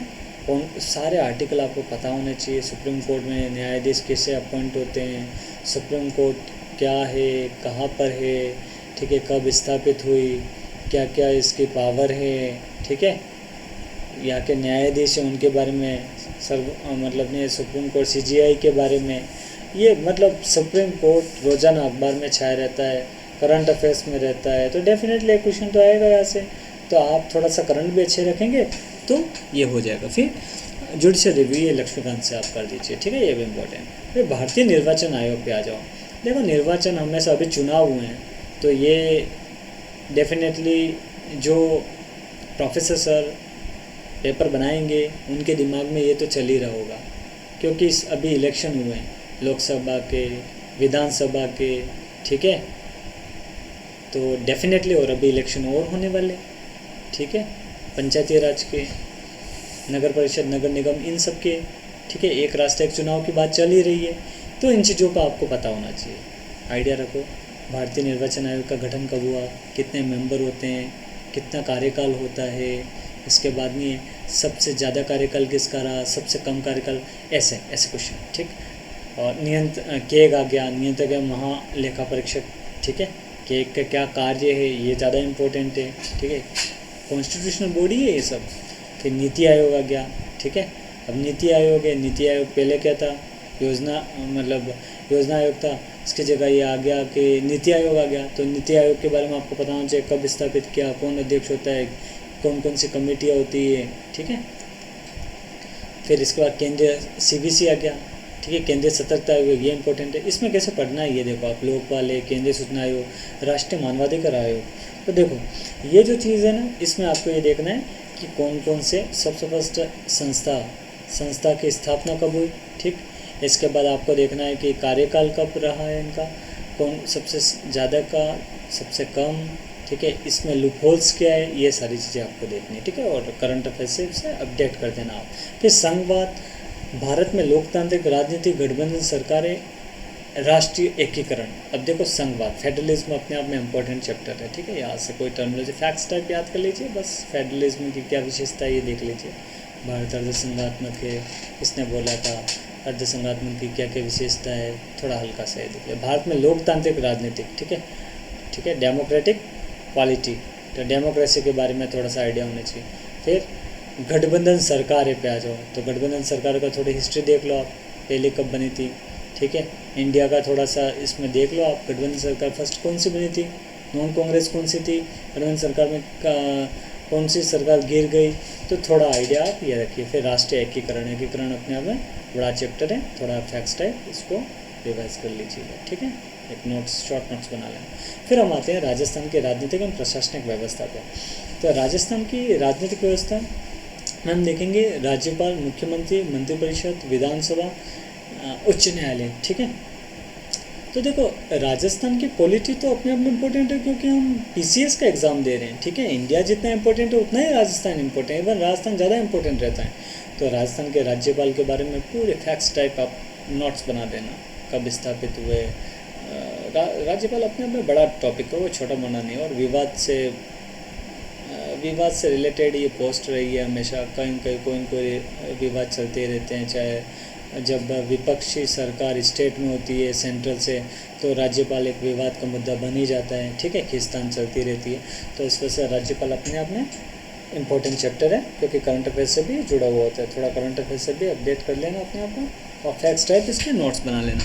फिर मुख्यमंत्री, मंत्रिपरिषद, इसमें आर्टिकल भी आप देख लेना क्या कार्य है, ठीक है, मंत्रिपरिषद आ गया। फिर विधानसभा, उच्च न्यायालय, कितनी सीट होती है, ठीक है, मैक्सिमम कितनी हो सकती है, मिनिमम कितनी हो सकती है।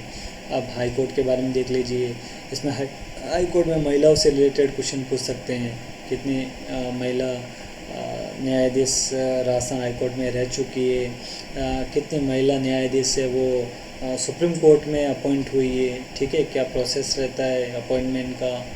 तो ऐसा करके आपका हाई कोर्ट की क्या न्यायाधिकरण शक्ति है, सुप्रीम कोर्ट से कैसे अलग है, हल्का सा आइडिया लेना है हमको। फिर हालांकि इसको इनडेप्थ हल्का सा नहीं है, इनडेप्थ में इसको पढ़ना पड़ेगा हाई कोर्ट को। और कंपेरेटिव स्टडी करनी है आपको सुप्रीम कोर्ट हाई कोर्ट की, ऐसे आप करोगे तो डेफिनेटली जब संसद पढ़ोगे तो विधानसभा दोनों और कंपेरेटिव स्टडी करोगे तब चीज़ें आपकी सही होगी। फिर प्रशासनिक व्यवस्था पे आ जाओ तो जिला प्रशासन है, ठीक है, जिला प्रशासन में हायरार्की देख लो आप, ठीक है, पटवारी है, ठीक है, पटवारी के बारे में हल्का आपको आइडिया होना चाहिए क्योंकि भाई प्रशासन की बहुत तृणमूल इकाई है।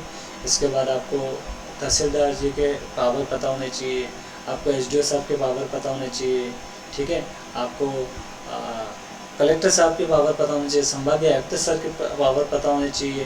तो एक हायरार्की है जिसमें क्या क्या किसके काम में थोड़ा सा डिविडेशन है, हल्का सा डिफरेंस जो है ये आपको पता होना चाहिए क्योंकि आप अभी प्रशासनिक अधिकारी बनने जा रहे हो, डेफिनेटली आपको प्रशासन की जानकारी होनी चाहिए, ठीक है, कि प्रशासन ऐसे कार्य करता है, तभी तो आप अच्छे प्रशासनिक अधिकारी बन पाओगे।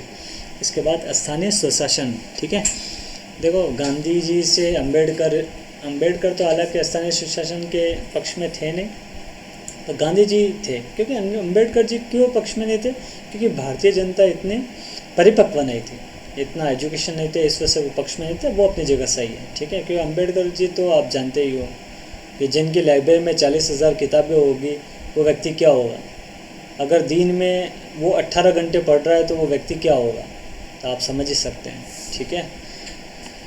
अब पंचायती राज संस्था है, ये जो टॉपिक है ना पंचायती राज संस्था, यहाँ से क्वेश्चन बनने की पूरी संभावना है आपकी, ठीक है, इसको अच्छे से कर लीजिए। एक क्वेश्चन यहाँ से आएगा आपका 100% आएगा, ठीक है। इन डेप्थ पढ़िए आप किसी भी फैकल्टी से पढ़िए, ठीक है, RBSC से पढ़ेंगे, थोड़ा सा इनको इन डेप्थ फैक्ट्स टाइप करेंगे तो आप कवर कर पाएंगे, ठीक है। आर्टिकल के रूप में पढ़ोगे तो ये पंचायती राज संस्था है, अच्छे से याद हो जाएगा आपको। इसको आर्टिकल के रूप में पढ़िए तो गलत नहीं होगा, तो आर्टिकल से रिलेटेड एक क्वेश्चन पूछता है। फिर संस्था भी आ जाए, राजस्थान लोक सेवा आयोग आ गया, मानवाधिकार आयोग आ गया, लोकायुक्त आ गया, राज्य निर्वाचन आयोग गया, राज्य सूचना, ऐसे जैसे मैंने इंडिया में बताया ऐसे पढ़ना है इसको, ठीक। फिर लोक नीति, अधिकार पे लोक नीति, विधिक अधिकार एवं नागरिक अधिकार अपन को देखने हैं, ठीक है। तो लोक नीति, विधिक अधिकार एवं नागरिक अधिकार पत्र आप देखिए, ठीक है। अब नेक्स्ट आप देखेंगे एकदम ऊपर आ गया, एक मिनट,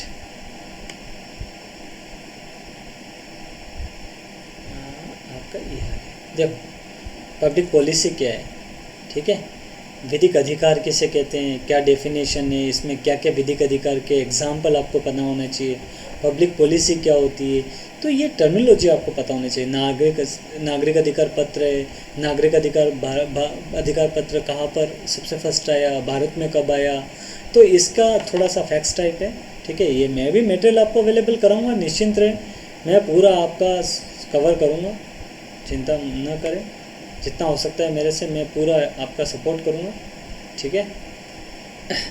अब देखो, अब हम आते हैं इकोनॉमिक्स पे, आर्थिक अवधारणा में भारतीय अर्थव्यवस्था। देखो अर्थशास्त्र की मूलभूत अवधारणा है, तो बजट निर्माण, बजट कैसे बनता है, ठीक है, हालांकि ये लक्ष्मीकांत में है, अच्छे से दे रखा है बजट कैसे बनता है। फिर बैंकिंग है, बैंकिंग अपने आप में बड़ा चैप्टर है, ठीक है, हालांकि आजकल बैंकिंग से कम क्वेश्चन आने लग गए, पहले बहुत क्वेश्चन आते थे पीटी में।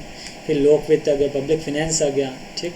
फिर वस्तु एवं सेवा कर है, GST जो अभी नया अभी शामिल हुआ है, पहले तो इससे रिलेटेड काफ़ी क्वेश्चन आते थे, अब एक क्वेश्चन आ जाएगा, डेफिनेटली आ सकता है, अभी भी रिलेवेंसी तो चलती रहती है, इसकी मीटिंगें होती रहती हैं। फिर राष्ट्रीय आय, देखो ये थोड़ा सा अंडरस्टैंडिंग वाला चैप्टर है, राष्ट्रीय आय। आप इकोनॉमिक सर्वे देखोगे, अब देखो मैं आपको एक बात बता दूं, भारत का इकोनॉमिक सर्वे चाहे तो आप दृष्टि ले लो चाहे विज़न ले लो, उसका ब्रीफ आता है, ठीक है, 30 से 40 पेज में, उसको आप कर लेना तो आई थिंक कई सारे फैक्ट्स आपके कवर हो जाएंगे, ठीक है, वहाँ से क्वेश्चन बनेंगे आपके। और राजस्थान का इकोनॉमिक सर्वे चाहे तो किसी इंस्टीट्यूशन को, चाहे तो मूल प्रति लेके आप अंडरलाइन करके अभी से ही पढ़ लीजिएंगे।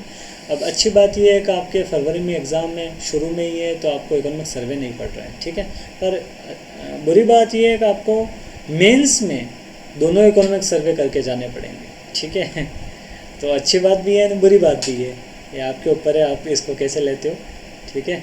फिर कंपैरेटिव स्टडी करनी पड़ेगी आपको। फिर नेक्स्ट पे आ जाएंगे लेखांकन, अवधारणाएं, उपकरण, प्रशासन में उपयोग। आपके मार्केट में इसके नोट्स मिल जाएंगे। वैसे लेखांकन है वो अवधारणाएं, ये आपके मेंस का टॉपिक है, मेंस के नोट से भी आप देख सकते हैं, ठीक है। फिर स्टॉक एक्सचेंज, शेयर मार्केट, इससे भी क्वेश्चन आता है, ये क्वेश्चन आ सकता है यहाँ पर। राजकोषीय मौद्रिक नीतियाँ, देखो इसमें थोड़ा सा मतलब आपका फाउंडेशन ठीक होगा, क्वेश्चन कर लोगे आप, तो थोड़ा सा आपको पता होना चाहिए कि राजकोषीय नीतियाँ क्या है, ठीक है, इसके बारे में पूरा विस्तृत नॉलेज लोगे आप। मौद्रिक नीतियाँ क्या है, कैसे कब कब क्या क्या चेंज करना चाहिए मौद्रिक नीतियों में, जिससे कि नहीं मार्केट है वो हमारा बढ़ता जाए, ठीक है, तो ये हमको पता होना चाहिए। राजकोषीय इनकम, इंडिया की इनकम में ग्रोथ होती ही रहनी चाहिए, तो दोनों पॉलिसी अपने आप में इम्पोर्टेंस है, तो बैलेंस अप्रोच यूज़ करती है आरबीआई और भारत सरकार मिलकर, ठीक है।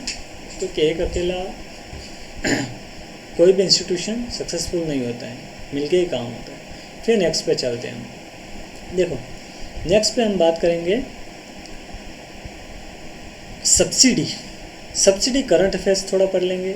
इसके बाद खास करके इकोनॉमिक सर्वे आप पढ़ोगे तो उसको अच्छे से कर लेना। सब्सिडी के टाइप्स, सब्सिडी होती क्या है, ठीक है, सब्सिडी से रिलेटेड फार्मूला, भारत सरकार ने सब्सिडी किस किस पे कोई बढ़ा दी, कोई करंट अफेयर्स का देख लेना ऐसे, ठीक है, कोई फैक्ट्स है इकोनॉमिक सर्वे का, ऐसे सब्सिडी पढ़नी है आपको। मेंस में भी ये टॉपिक है कि लोक वितरण प्रणाली कैसे पीडीएस काम करता है, ठीक है, पब्लिक डिस्ट्रीब्यूशन सिस्टम में पीडीएस कैसे काम करता है। आपके पास गेहूँ आते हैं, कितने लोगों के पास गेहूँ जा रहे हैं, ठीक है, चावल जा रहे हैं, चीनी जा रही है, कई कई पर केरोसिन जा रही है, तो ये तो अपने आप में 2013 के बाद तो बहुत बड़ी चीज़ हो गई है। इतने सारे लोग हमारे यहाँ गरीब हैं, तो इनके पास इफ़ेक्टिव डिलीवरिंग ऑफ फूड्स तो होना ही चाहिए, नहीं होगा तो भूखे मर जाएंगे वो लोग। और हम एक सशक्त लोकतंत्र की तरफ बढ़ रहे हैं, तो डेफिनेटली हमको इसके ऊपर थोड़ा पढ़ना है और ये हमारा अच्छा होना, क्योंकि एक अच्छा सिविल सर्वेंट आप तभी तो कहोगे कि अब उस गरीब को आप कैसे वो डिस्ट्रीब्यूट करोगे ऑन टाइम, तभी तो आप अच्छे प्रशासक कहलाओगे। तो आपको अच्छे से पढ़ना है इसको, ठीक है। नेक्स्ट पे हम चलते हैं। देखिए नेक्स्ट पे हम आ जाएंगे ई कॉमर्स, ठीक है। ई कॉमर्स आपके मेंस में भी है, तो आप ई कॉमर्स वहाँ से भी देख लीजिए, ठीक है। मार्केट्स में बहुत सारे नोट्स हैं, आप चाहो तो नहीं है गूगलिंग कर लो, ठीक है, तो इससे भी आपको मिल जाएगा। ई कॉमर्स के साथ बहुत सारे नोट्स मिलेगा, तो हल्का सा फैक्ट्स देख लेना, ई कॉमर्स क्या है, कितने टाइप्स के होते हैं, ऐसे करके आपका हो जाएगा। फिर मुद्रास्फीति पे आ जाए, ये कंसेप्चुअल चीज़ है। मुद्रास्फीति अवधारणा है, कंसेप्ट देखो आप, प्रभाव क्या है, नियंत्रण तंत्र क्या है, तो कंसेप्चुअल टाइप ऑफ मुद्रास्फीति क्या है, कैसे प्रभाव है, कैसे नियंत्रित किए, क्या क्या कौन कौन से नहीं है उपाय नेशनल गवर्नमेंट हमारी यूज़ करती है, तो ये आपको पता होना चाहिए। फिर आर्थिक विकास एवं आयोजन पे आ जाए। अर्थव्यवस्था के प्रमुख क्षेत्र कृषि, उद्योग, सेवा, व्यापार क्षेत्रों की वर्तमान स्थिति, मुद्दे एवं पहल, ठीक है। तो तीन चीज़, तो अब ये देखो, ये आपका ये चीज़ अब शुरू होती है आपकी क्या, इकोनॉमिक सर्वे, ठीक है, इकोनॉमिक सर्वे, यहाँ से आपको ये चीज़ें देखनी है, ठीक है। थोड़ा एनसीईआरटी से आप नई एनसीईआरटी उसका डाटा उठा के देख लेना, तो थोड़ा आपको आइडिया मिल जाएगा इससे, ठीक है। एग्रीकल्चर और ये तीनों देखने। फिर प्रमुख आर्थिक समस्याएं एवं सरकार की पहल, तो देखो समस्याएं नहीं पूछेंगे वो, आप समस्याएं नहीं, हमको समाधान चाहिए। समस्या तो हर जगह है, समाधान है या नहीं है, इम्पोर्टेंट ये कि आपका माइंडसेट कैसा है, तो वो यही तो चेक करते हैं, एग्जामिनर भी चेक करते हैं, ठीक है। तो अब देखो आप यहाँ पर आ जाइए आप सरकार की पहले, ठीक है, तो ये करंट अफेयर्स आपका होना चाहिए कि जो आर्थिक समस्याओं के निराकरण के लिए भारत सरकार ने क्या क्या प्रयास किए, जैसे डीबीटी है, वो अपने आप में समस्याओं का कई सारा समाधान वो अपने आप में एक स्कीम दे देती है, ठीक है, पहल स्कीम में। तो ऐसी सारी स्कीम्स आपको पढ़नी पड़ेगी, वो स्कीम से एक तरीके से। फिर आर्थिक सुधार एवं उदारीकरण आ जाएगा, ठीक है, आर्थिक सुधार एवं उदारीकरण। नेक्स्ट पे आ जाओ। उदारीकरण तो आपको पता ही है, भारत ने उदारीकरण कब किया, इकोनॉमिक रिफॉर्म क्या क्या किए हैं, तो ये पूरा हिस्टोरिकल पर्सपेक्टिव में आपको पढ़ना पड़ेगा, सारे प्लान पढ़ने पड़ेंगे, योजना आयोग के कौन कौन से मतलब नई प्लानिंग हुई थी उस टाइम पे क्या क्या हुआ था, तो ये सब आर्थिक सुधार में आ जाएगा। उदारीकरण अपने आप में बड़ा चैप्टर है, ठीक है, 1991 का जो दौर था उस टाइम आपको पढ़ना है। फिर मानव संसाधन में आर्थिक विकास, तो देखो इकोनॉमिक्स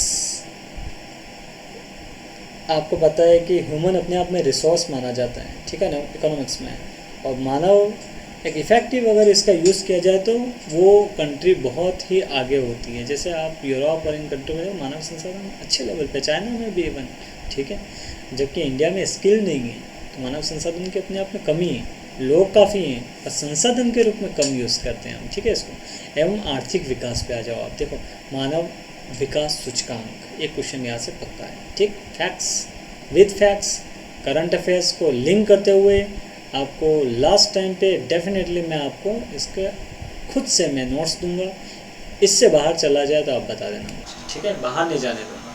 जैसे वैश्विक खुशहाली सूचकांक बिल्कुल बाहर नहीं जाने दूंगा। मेरे होल्ड है, मेरे खुद के आर्थिक उड़ान करके मैंने बुक्स भी लिख रखी थी देवेंद्र पब्लिकेशंस की, तो इकोनॉमिक सर्वे तो मैं पूरी क्लास लूँगा, डेंट वरी पूरा कवरेज कराऊँगा आपके, ठीक है, एक भी क्वेश्चन बाहर नहीं जाने देंगे।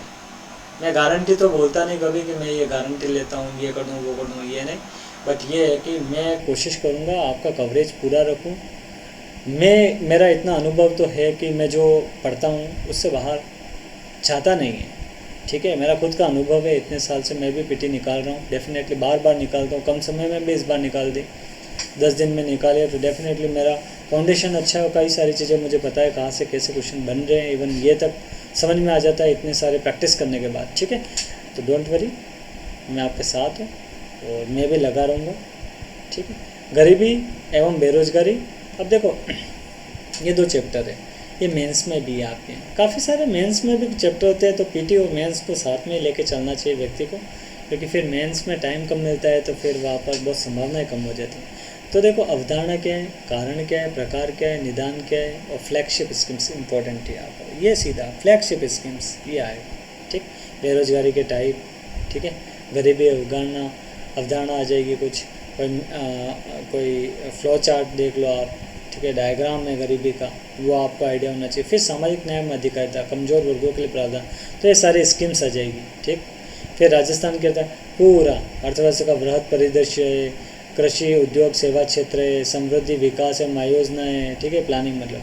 फिर आधारभूत संरचना एवं संसाधन आ गए, प्रमुख विकास परियोजनाएं, राज्य सरकार की प्रमुख कल्याणकारी योजनाएं, अनुसूचित जाति जनजाति, पिछड़ा वर्ग, अल्पसंख्यक, निःशक्त जन, निराश्रित, पूरा आपको इकोनॉमिक सर्वे पढ़ना है, ठीक है, पूरा कवरेज होगा इसके अंदर, वही आपको करना है, अलग से आपको कुछ नहीं करना, तो डोंट वरी, आप इसको पढ़िए, हो जाएगा ये, ठीक। नेक्स्ट पे आते हैं विज्ञान एवं प्रौद्योगिकी। देखो दैनिक जीवन में विज्ञान के मूलभूत तत्व, आपको पता है इसमें पूरी साइंस ही आ जाती है, देखा जाता है, अरे हर चीज़ तो साइंस को यूज़ कर रहे हो आप दैनिक जीवन में, तो ये तो ठीक है, मतलब एक फिर भी फर्स्ट चैप्टर ही है 9 क्लास का या 10 क्लास का, एक बार देख लेना है इसको, ठीक है, RBSC में। इसके बाद कंप्यूटर सूचना एवं संचार प्रौद्योगिकी, कंप्यूटर से रिलेटेड थोड़ा सा आपको आइडिया होना चाहिए, एक टॉपिक पूछ ही लेगा वो, तो आप कम से कम 200-300 क्वेश्चन कंप्यूटर के कोई बुक आती हो तो वो अटेम्प्ट कर लेना, ठीक है, प्रैक्टिस कर लेना, तो शायद 1-2 क्वेश्चन आप भी ज़्यादा आप कर लो, ठीक है। रक्षा प्रौद्योगिकी, अंतरिक्ष प्रौद्योगिकी एवं उपग्रह, देखो उपग्रह है, जैसे उपग्रह तो आपको एग्जाम्पल पता होना चाहिए, उपग्रह, रक्षा है, अंतरिक्ष प्रौद्योगिकी, ये सब करंट अफेयर्स के टॉपिक है, और थोड़ा फाउंडेशन आपको पता होना चाहिए, ठीक है, तो ये कवर कर दोगे। इसके लिए आपको क्रोनोलॉजी पढ़नी है। नेक्स्ट है नैनो प्रौद्योगिकी, जैव प्रौद्योगिकी एवं आनुवंशिक अभियांत्रिकी है, ठीक है, तो नैनो टेक्निक्स, अब आपको नैनो रेंज क्या है, ठीक है, नैनो पार्टिकल क्या होते हैं, इंडिया में कौन कौन से नैनो टेक्नोलॉजी से रिलेटेड इन्वेंशन हुए हैं, ठीक है, तो नैनो टेक्नोलॉजी नई ब्रांच है, ठीक है, तो इसके बारे में थोड़ा आइडिया होना, काफ़ी टाइम से पूछ भी रहे हैं, तो इस वजह से आप इसको देख लेना। जैव प्रौद्योगिकी अपने आप में इम्पोर्टेंट क्वेश्चन आएगा ही आएगा इससे, और फिर आनुवांशिकी, अभियांत्रिकी आ गया, ठीक है, जेनेटिक इंजीनियरिंग आ गया, आपके जीन से रिलेटेड आ गया, ठीक है, ह्यूमन जीनोम प्रोजेक्ट आ गया, इसमें बहुत सारी चीज़ें, ठीक है, ब्लू टेक्नोलॉजी आ गई आपकी, ठीक है, वाइट बायोटेक्नोलॉजी आ गई, तो ये सारी चीज़ें इसमें, ग्रे बायोटेक्नोलॉजी आ गई, तो ये चीज़ें इसमें बायोटेक्नोलॉजी आ जाएगी, और इसमें जेनेटिक्स आ जाएगी, ठीक है। फिर देखो आहार आ गया, पोषण आ गया, ये इम्पोर्टेंट है, सिंपल सी चीज़ें, देखो कितनी सिंपल है, ठीक है, कोई बड़ी चीज़ है क्या है, आपके पेट के बारे में आपको आप पढ़ सकते हो ना, कि आहारनाल कहाँ होती है, आहारनाल में क्या क्या पाचन तंत्र कैसे होता है, ठीक है, आहारनाल में क्या क्या ऐसी लोकेशन होती है, क्या क्या ऐसे उपांग पाए जाते हैं, ठीक है, जिससे कि वो उसका पाचन होता है, ठीक है। जैसे प्रोटीन का पाचन कैसे होता है, ये सारी चीज़ें आपको पता होना चाहिए। इसके बाद ठीक है पोषण हो गया एक, फिर रक्त समूह आ गया, अब रक्त समूह आ गया ए बी क्या है इसमें ओ। अब ये कोई बड़ी चीज़ है क्या? आपको तो मैं एक फ्लो चार्ट से इसको करा दूँगा, RH कारक, ठीक है, बाहर नहीं जाएगा। मैं आपको इसमें इतना करवा लूँगा, क्योंकि साइंस तो मैं वैसे भी defence academy turning point Jaipur की फैकल्टी रहा हूँ, ठीक है, 2018-19 में 1 साल पढ़ा है मैंने। तो डेफिनेटली साइंस वैसे मेरे होल्ड, मैंने बी फार्मा भी कर रखी है, तो इस पे होल्ड हमेशा से पहले भी था ना, अब भी है। नेक्स्ट पे आ जाइए आप, देखो स्वास्थ्य देखभाल, संक्रामक असंक्रामक पशुजन्य रोग। अब ये एक सीक्वेंस दे देते हैं कि इनमें से कौन सा संक्रामक रोग नहीं है, असंक्रामक रोग नहीं है, ऐसे क्वेश्चन बनते हैं। देखो ये चीज़ आपको पता होना चाहिए कि इसके क्या कारक है जिसकी वजह से संक्रामक रोग हो रहा है, ठीक है। संक्रमण कौन करता है? तो ये कोई एलिमेंट ही तो करता होगा, कोई जीव होगा छोटा, वो करता होगा ना। तो उस जीव का नाम याद रखिए कि बैक्टीरिया है, ठीक है, वायरस है, क्या है, ठीक है, ये चीज़ आपको कवर की, ठीक। तो ये ऐसे करना है आपको। पशुजन्य रोग है, ठीक है, फुट एंड माउथ डिजीज है, जैसे ये इम्पोर्टेंट है। तो ये थोड़ी दिक्कत पशुओं को इस रोग की वजह से, कोरोना में भी काफ़ी पशु मर गए थे इस चक्कर में, तो ये आपको पढ़ना है। फिर देखो पर्यावरणीय और पारिस्थितिक परिवर्तन है, उसका प्रभाव पे आ जाओ। तो देखो ये इकोलॉजी से रिलेटेड है, तो इतना अब ये जानने में कितना भी चला जाए, ठीक है, तो थोड़ा सा इकोलॉजिकल देख लो, पिरामिड होते हैं, ये हल्का सा ही इनका थोड़ा सा आइडिया ले, ठीक है। फिर जैव विविधता, बायोडाइवर्सिटी आ गई, प्राकृतिक संसाधन संरक्षण, संधारणीय विकास। देखो SDG, अब SDG के बारे में आपको ये इकोनॉमिक सर्वे में होता है, तो इसको उस पर्सपेक्टिव में पढ़ो आप, SDG इंडेक्स और ऐसे पढ़ोगे तब जाके आपका सिलेक्शन होगा। ऐसा नहीं संधारणीय विकास तो बस हो गया, संधारणीय विकास बस पढ़ लिया, नहीं। अब इकोनॉमिक सर्वे में इतनी सारी चीज़ें थोड़ी होगी, अब इकोनॉमिक सर्वे में थोड़ी बहुत नहीं भी होगी तो आपको कवर करना पड़ेगा, ठीक है। UPSC से रिलेटेड साइट पे देख लो, ठीक है, दृष्टि की साइट देख लो, विजन की साइट देख लो, कोई भी साइट देख लो आप, ठीक है, UPSC से रिलेटेड। फिर कृषि विज्ञान आ गया, एग्रीकल्चर, उद्यान, वानिकी, पशुपालन, राजस्थान के विशेष संदर्भ में। तो ये फैक्ट्स टाइप नहीं है, 2-3 पेज का है, ये लास्ट में मैं एक क्लास ले लूँगा, ठीक है। व्हाट इज ये, कोई पशुपालन राजस्थान के विषय में, तो पशुपालन कौन कौन से ब्रीड पाई जाती है, कौन ब्रीड को डेवलपमेंट के क्या क्या मतलब अपनी कोई स्कीम हो, ऐसे। तो फॉरेस्ट्री से रिलेटेड कोई स्कीम्स हो, ऐसे पूछेगा और क्या है, ठीक है। हॉर्टिकल्चर से रिलेटेड कोई स्कीम्स, हॉर्टिकल्चर से रिलेटेड कोई फ्लैगशिप स्कीम हो। फिर विज्ञान प्रौद्योगिकी विकास राजसंघ, 1 पेज के नोट्स दे दूंगा, उससे हो जाएगा आपका काम, ठीक। तार्किक विवेचन एवं मानसिक विज्ञता। अब हम आ गए मैथ्स और रीजनिंग में। देखो ये तो था GS अपने आप में बहुत ब्रॉड, ठीक है, बट इसको आपको शॉर्ट करना है, आपकी अपनी मेहनत, कंसिस्टेंसी, ठीक है, और थोड़ा सा पेशेंस, ठीक है। एग्ज़ाम में आपको पेशेंस बरतना है, और ये पेशेंस तब आएगा जब आपने पहले रिगरस स्टडी की, बाद में जाके इतना आप पढ़ लो 5 महीने में कि लास्ट टाइम पे आपको बर्डन नहीं लगे, ठीक है। फिर तो आपको कोई दिक्कत नहीं। अब लास्ट में पढ़ोगे तो फिर समस्या है, फिर ये आपके हाथ में कब हैबिट्स के अंदर लास्ट में परेशान हो, इससे अच्छा अभी परेशान हो लो, थोड़ी पढ़ाई करो, ठीक है, तो आपका सिलेक्शन हो जाएगा। फिर 3 साल तक मुँह ही ताकते रहोगे कि क्या करूँ, ये दे देता हूँ, वो एग्ज़ाम दे देता हूँ, ठीक है। तो RS 3 साल में एक बार हो रही है, इस चीज़ को देखते हुए अपना संपूर्ण दे देना इस एग्ज़ाम में, ठीक है। क्या होगा क्या नहीं होगा हम नहीं जानते, प्रोसेस में एंजॉय लीजिए, सिलेक्शन जरूर होगा, ठीक है। अब देखते हैं हम तार्किक दक्षता, ठीक है, एफिशिएंसी देखते हैं। अब इसमें क्या है, देखो कथन, मान्यता, कथन, तर्क, कथन, निष्कर्ष, कथन, कार्यवाही, विश्लेषण। कोई भी मार्केट की एक बुक लीजिए। मैं एक अजय सर की कोई बुक थी जो महेश नगर में पढ़ाते भी हैं, अजय सर, ठीक है, मेरे को बुक का नाम याद नहीं आ रहा है, और उनकी बुक सिर्फ 50 पेज की थी, अब तो शायद बड़ी आने लग गई उनकी। बट उससे मैं जब पेपर, मैंने जो 2 बार जब मैं दिल्ली में था 3 साल, तो SSC मेंस दी थी। आप सोच सकते हैं मैं रीजनिंग में 50 में से 48 क्वेश्चन सही करता था, सिर्फ 50 पन्ने पढ़ के, बट फाउंडेशन बहुत अच्छा होना चाहिए। पर मैं दूसरे क्वेश्चन भी बहुत करता था, ठीक है, तब जाके आप ऐसा कर पाओगे। अब नेक्स्ट पे आते हैं हम। तो वो बुक ले आना आप, ठीक है।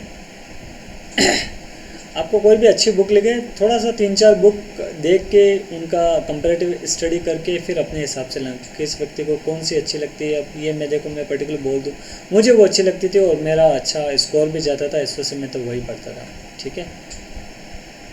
अब और वैसे भी मैं आपको बताऊंगा कौन सी किताब पढ़नी चाहिए, तो वो उसके वैसे तो और भी मैं बताऊंगा आपको, ठीक है। तब मैं बुक भी आपको बता दूंगा, ठीक है। फिर देखो आ जाएगा ये। तो ये बहुत आसान है, कथन, मान्यताएं, तर्क, निष्कर्ष, ये सब practice, maths, reasoning, even practice, ये वो जीएस भी अगर मॉडल पेपर आप अच्छे से लगाओगे, बार बार प्रैक्टिस करोगे, सब प्रैक्टिस का खेल है। इस टोटली प्रैक्टिस का खेल है, ठीक है। नहीं होता है तो फिर कुछ लोग पता नहीं क्या क्या पूर्व धारणाओं से ग्रसित रहते हैं। लगे रहना है बस, ये कोई फ़र्क नहीं पड़ता है, आपकी स्टडी कभी ख़राब नहीं जाएगी, आप तो लगे रहिए बस। मैं तो आपको एक ही बात बोलूँगा। नेक्स्ट पे आ जाइए, मानसिक योग्यता। देखो मानसिक योग्यता में अक्षर अनुक्रम आ जाएगा, सीक्वेंस आ जाएंगे कि 7 है, फिर 15 आ गया, फिर 20 आ गया, ऐसे करके। तो वो जो कोडिंग है ना, तो ये प्रैक्टिस से आएगा। मैं आपको बता रहा हूँ ना, कोडिंग, डिकोडिंग, ठीक है। रिलेशन बेस्ड क्वेश्चन, ठीक है, मदर फादर एन ये एन वो करके वो बनाएंगे, चार्ट बनाएंगे, फिर आपको पूछेंगे कि ये इससे क्या रिलेशन है। तो ये बहुत आसान है, अगर आपने 30-40 क्वेश्चन अगर इसके कर लिए तो फिर आराम से कर लोगे आप, ठीक है। फिर दिशा ज्ञान आ जाएगा, बहुत आसान है। तार्किक वेन डायग्राम में, ठीक है, दर्पण, पानी, ये तो फोकट के नंबर है। देखा जाए तो रीजनिंग एक फोकट के नंबर दिलाती है। रीजनिंग में क्वेश्चन गलत नहीं होने चाहिए, मेरा मानना है, अगर आरएस बनना है तो। मैथ्स रीजनिंग दोनों मिला के 15 से ऊपर क्वेश्चन आते हैं, 15 से 20 क्वेश्चन आएंगे, उसमें से आपको कम से कम 10 क्वेश्चन करने हैं, ठीक है। चाहे आप आर्ट्स के हो, आप ये मत सोचना कि मैं जीएस में कर लूँगा, मैं छोड़ के कुछ नहीं जा सकते आरएस में। अगर जीएस टफ आ गया, ये इजी आ गई तो क्या करोगे आप, और मेरिट 110 चलेगी। इस वजह से इस डिपेंडेंसी में मत रखना, वही करेंगे, मैं मेरे डोमेन में खेलूँगा, ये ऐसा यहाँ पर नहीं चलता है। यहाँ पर एक ही चीज़ चलती है कि नहीं, आप सिलेबस को एक बार सर से निगाह से निकालो, उसमें भी रीजनिंग तो करके जानी है। खास करके मैं उन आर्ट्स वाले विद्यार्थियों के लिए बोल रहा हूँ, क्योंकि रीजनिंग आपकी तो अच्छी होनी चाहिए। रीजनिंग कोई मैथ्स थोड़ी होती है, रीजनिंग होती है आपकी नॉर्मल कैलकुलेटिव स्किल्स, ठीक है, मैथ्स नहीं होती है। मैथ्स के रूप में मान लीजिए, उसको तो बहुत आसान चीज़ है। देखो मैथ्स में भी आप चाहो तो देखो प्रतिशत नहीं कर सकते हो क्या, छठी में पढ़ते हो, आजकल तो 3री क्लास के बच्चे प्रतिशत करते हैं। तो ये तो आपको आना चाहिए, आपके माइंड को देखो। एक चीज़ है, आप फियर नहीं होना चाहिए आपके अंदर कि मेरे को ये नहीं आता है। अरे नहीं आता है तो आना चाहिए, कैलकुलेशन होनी चाहिए यार, ठीक है। अब देखो अनुपात, समानुपात और साझा बहुत आसान है, आप अपने लेवल पे कर दीजिए। देखो वहाँ होगा नहीं हो, पर कम से कम थोड़ा सा आपको आइडिया होना चाहिए। साधारण चक्रवृद्धि ब्याज, इसके क्वेश्चन आपको, ये तीनों बहुत अच्छे चैप्टर हैं, ठीक है। मेरे तो ये फेवरेट टॉपिक थे और मेरे क्वेश्चन ठीक हो जाते थे। साझा का अगर टिपिकल बड़ा क्वेश्चन तो छोड़ दीजिए, क्या फ़र्क पड़ता है, 1-2 छोड़ दोगे तो वो थोड़ी 150 क्वेश्चन पूछ रहे हैं। आप तो 100-90 भी कर लोगे तो भी आपका हो जाएगा, 90 क्वेश्चन कर लोगे कट कटा के। फिर समतल्य चित्रों के परिमाप क्षेत्र, तो ये वो मेंसुरेशन आ गया, ठीक है, कि आयत का क्षेत्रफल क्या हो गया, वर्ग क्या क्या होगा, ऐसे करके वो पूछेंगे सारे।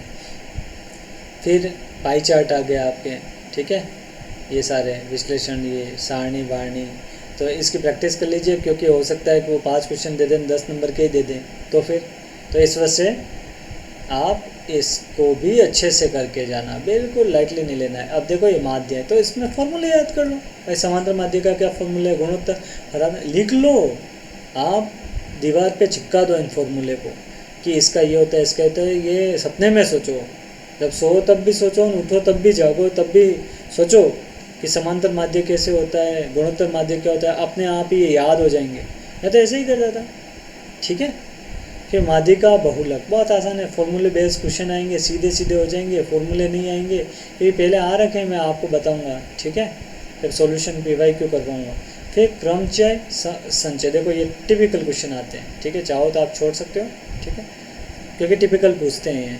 मैं फालतू आपको वो चीज़ नहीं बताऊंगा कि ये कर सकते हो, नहीं, जो चीज़ थोड़ा टिपिकल है मैं PYQ देख के उस बेस पे बोल रहा हूँ कि नेक्स्ट वाले कर लो, बाकी आर्ट्स वाले तो देख लेना, हल्का सा आइडिया ले, क्रमच्छ समच्छ क्या होता है, थोड़े से कैलकुलेशन देख लेना, अगर सिंपल आ गया तो एटलीस्ट आपके 1.66 मार्क्स मिल जाएंगे।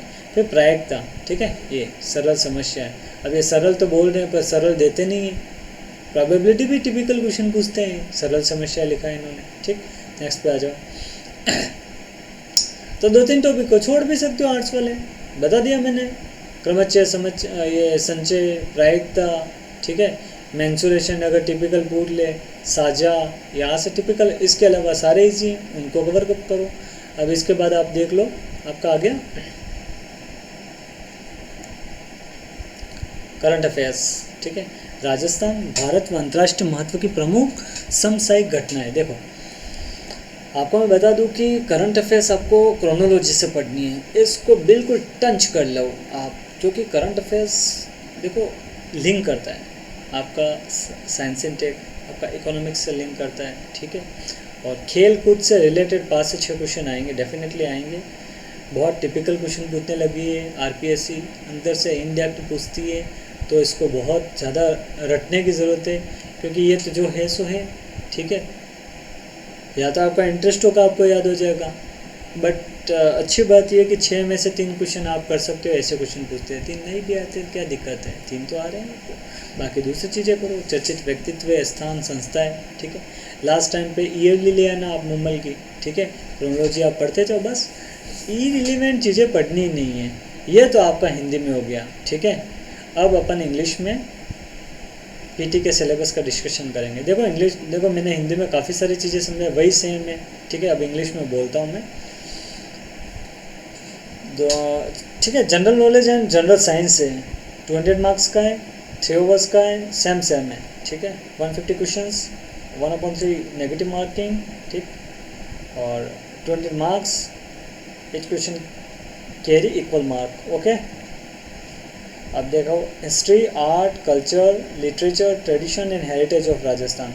अब देखो इसमें देखो सेम ही वही चीज़ है, pre historical sites of Rajasthan है, from palaeolithic to chalcolithic and bronze age. ठीक, ये आपका सिविलाइजेशन वाला आ गया। फिर हिस्टोरिकल राजस्थान आ गया, important historical centre of early Christian era, society, religion and culture in ancient Rajasthan. सिर्फ मैं पढ़ रहा हूँ। ठीक है, political and cultural achievement of prominent ruler of major dynasty, जैसे गोहिल है, प्रतिहार है, चौहान है, परमार है, राठौड़ है, सिसोदिया, कछवा है। Administrative and revenue system in medieval Rajasthan आ गया। इमर्जेंस ऑफ मॉडर्न राजस्थान आ गया। Agents of social awakening in Rajasthan during 19th and 20th century। फिर political awakening, role of newspaper and political institutions, tribal and peasants movement in 20th century, Prajamandal movement in various princely states during 20th century। फिर integration of Rajasthan आ गया। फिर architecture tradition of Rajasthan आ गया। Temple, forts, palaces and man made water bodies आ गई। फिर various schools of painting and handicrafts आ गए। ठीक है, परफॉर्मिंग आर्ट आ गया। देखो परफॉर्मिंग आर्ट इंपॉर्टेंट है, classical music, classical dance, folk music and instruments, folk dances and drama. ठीक है, लैंग्वेज एंड लिटरेचर, जिसमें dialects of Rajasthan language, literature of Rajasthan language and folk literatures. फिर रिलीजियस लाइफ में religious communities and saints and sects in Rajasthan and for the actives of Rajasthan. Social life in Rajasthan में fairs and festivals, social customs and traditions, attires and ornaments आ जाएंगे। फिलिपिन personalities of Rajasthan आ गया। तो आप ये देखिए, राजस्थान में आपको आर्ट एंड कल्चर पर फोकस करना है, और आपको फोकस करना है सोशल अवेकनिंग पर, न्यूज़पेपर पर, प्रजामंडल पर, ठीक है, पीजन मूवमेंट पर, ट्राइबल मूवमेंट पर। ठीक है, और उसमें जो आपके जो प्रोमिनेंट किंग्स हैं, डायनेस्टीज़ हैं, उसमें आर्ट एंड कल्चर एक्टिविटी पे ज़्यादा फोकस करना। ठीक है, और revenue system in medieval Rajasthan, और इसके बाद आपका राजस्थान की जो सिविलाइजेशन है ये, इस वे में अगर आप करोगे, और इसके बाद आप देखो लैंग्वेज पे आ जाओ आप। फिर आर्ट एंड कल्चर तो पूरा है, एक तरीके से कुछ भी आ सकता है। देखो मैं ये क्यों कहूँ कि यही इंपॉर्टेंट, फिर भी मैंने आपको बेसिकली आइडिया दे दिया कि ये ज़्यादा इंपॉर्टेंट। फिर लीडिंग पर्सनैलिटीज़ पे देख लो, इसके ऊपर चैप्टर है। ठीक है, डेफिनेटली ये आ सकता है, फिर देखो इंडियन हिस्ट्री पे आ जाते हैं। फिर एंशिएंट मिडिवल पीरियड पे देखिए आप, culture foundation of India, Rajasthan in Vedic age, renunciation traditions and new religious idea of 6th century BC।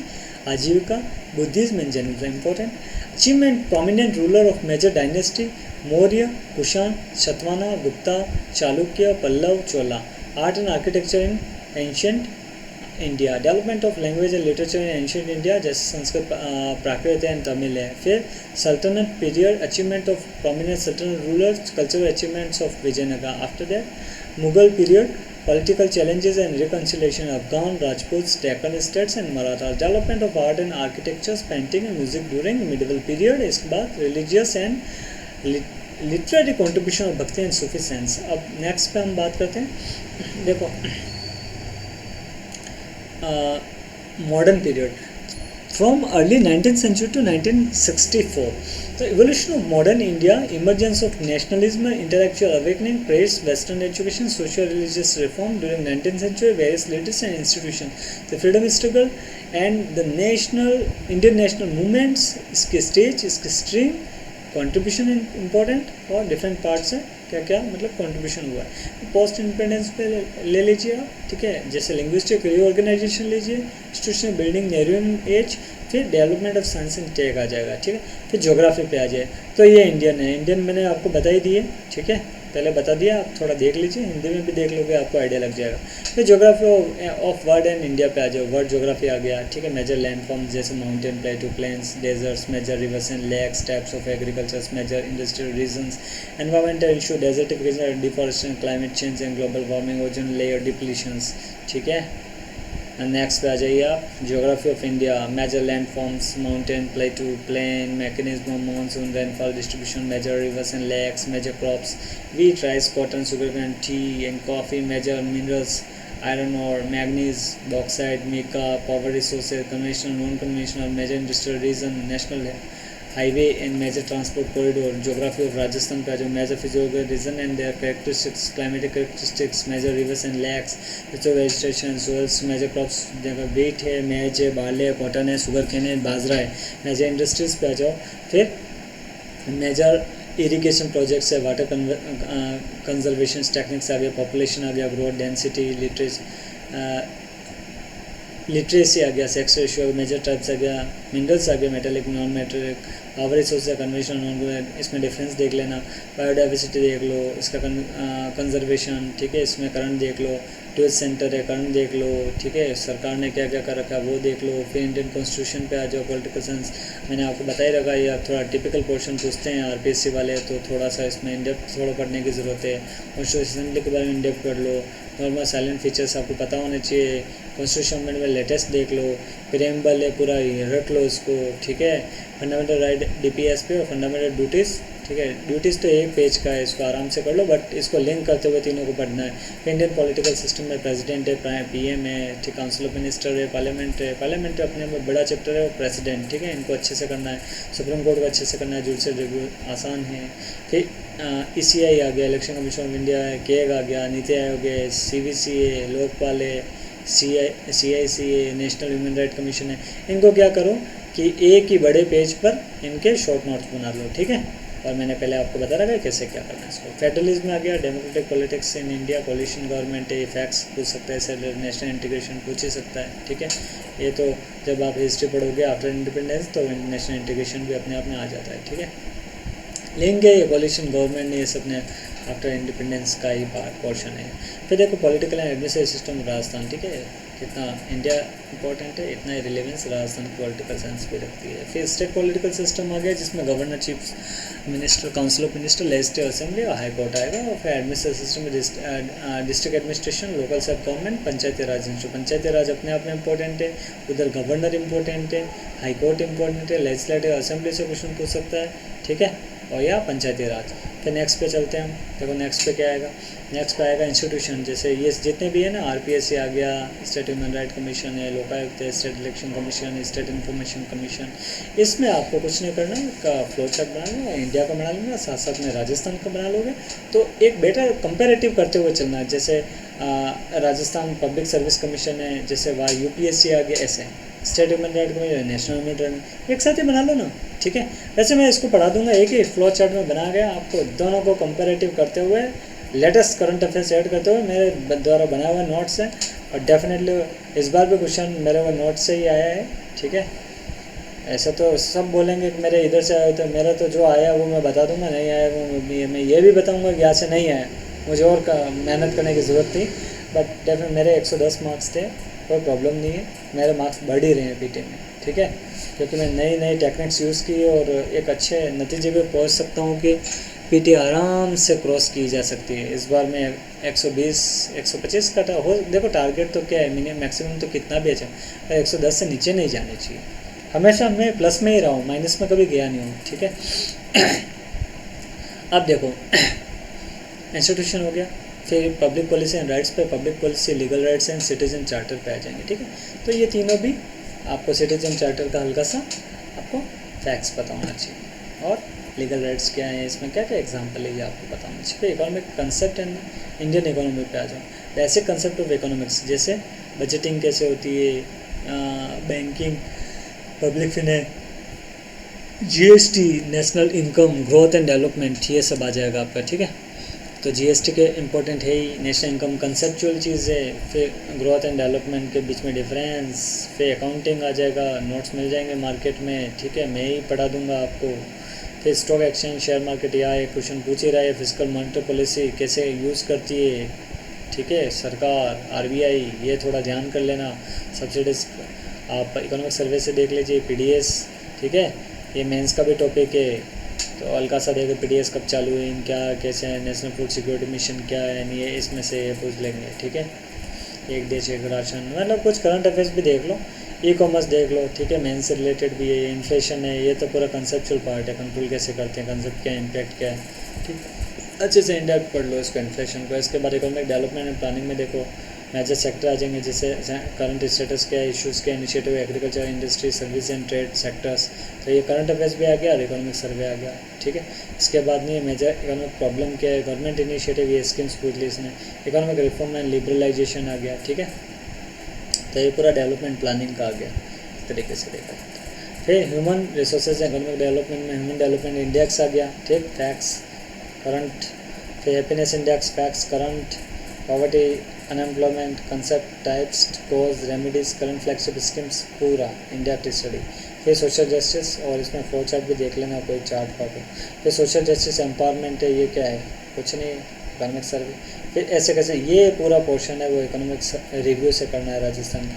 फिर macro overview of economy, major agriculture, industrial, service sector, pro development planning, infrastructure and resources, major development projects, major welfare schemes आ गया, ST/SC, OBC और minorities, disabilities, district women, childrens, old age people, farmers and labours, ये आ गया। इसके बाद science पे आ जाओ, साइंस में देखो बेसिक्स ऑफ एवरीडे साइंस 9-10 की बुक है, फर्स्ट चैप्टर होगा, उससे देख लो, RBSC की। फिर computer information and communication technology, ठीक है, कंप्यूटर से रिलेटेड 2 क्वेश्चन आ सकते हैं, ध्यान से थोड़े से 200-300 क्वेश्चन लगा लोगे, लक्ष्य के लगा लोगे तो भी हो जाएगा काम।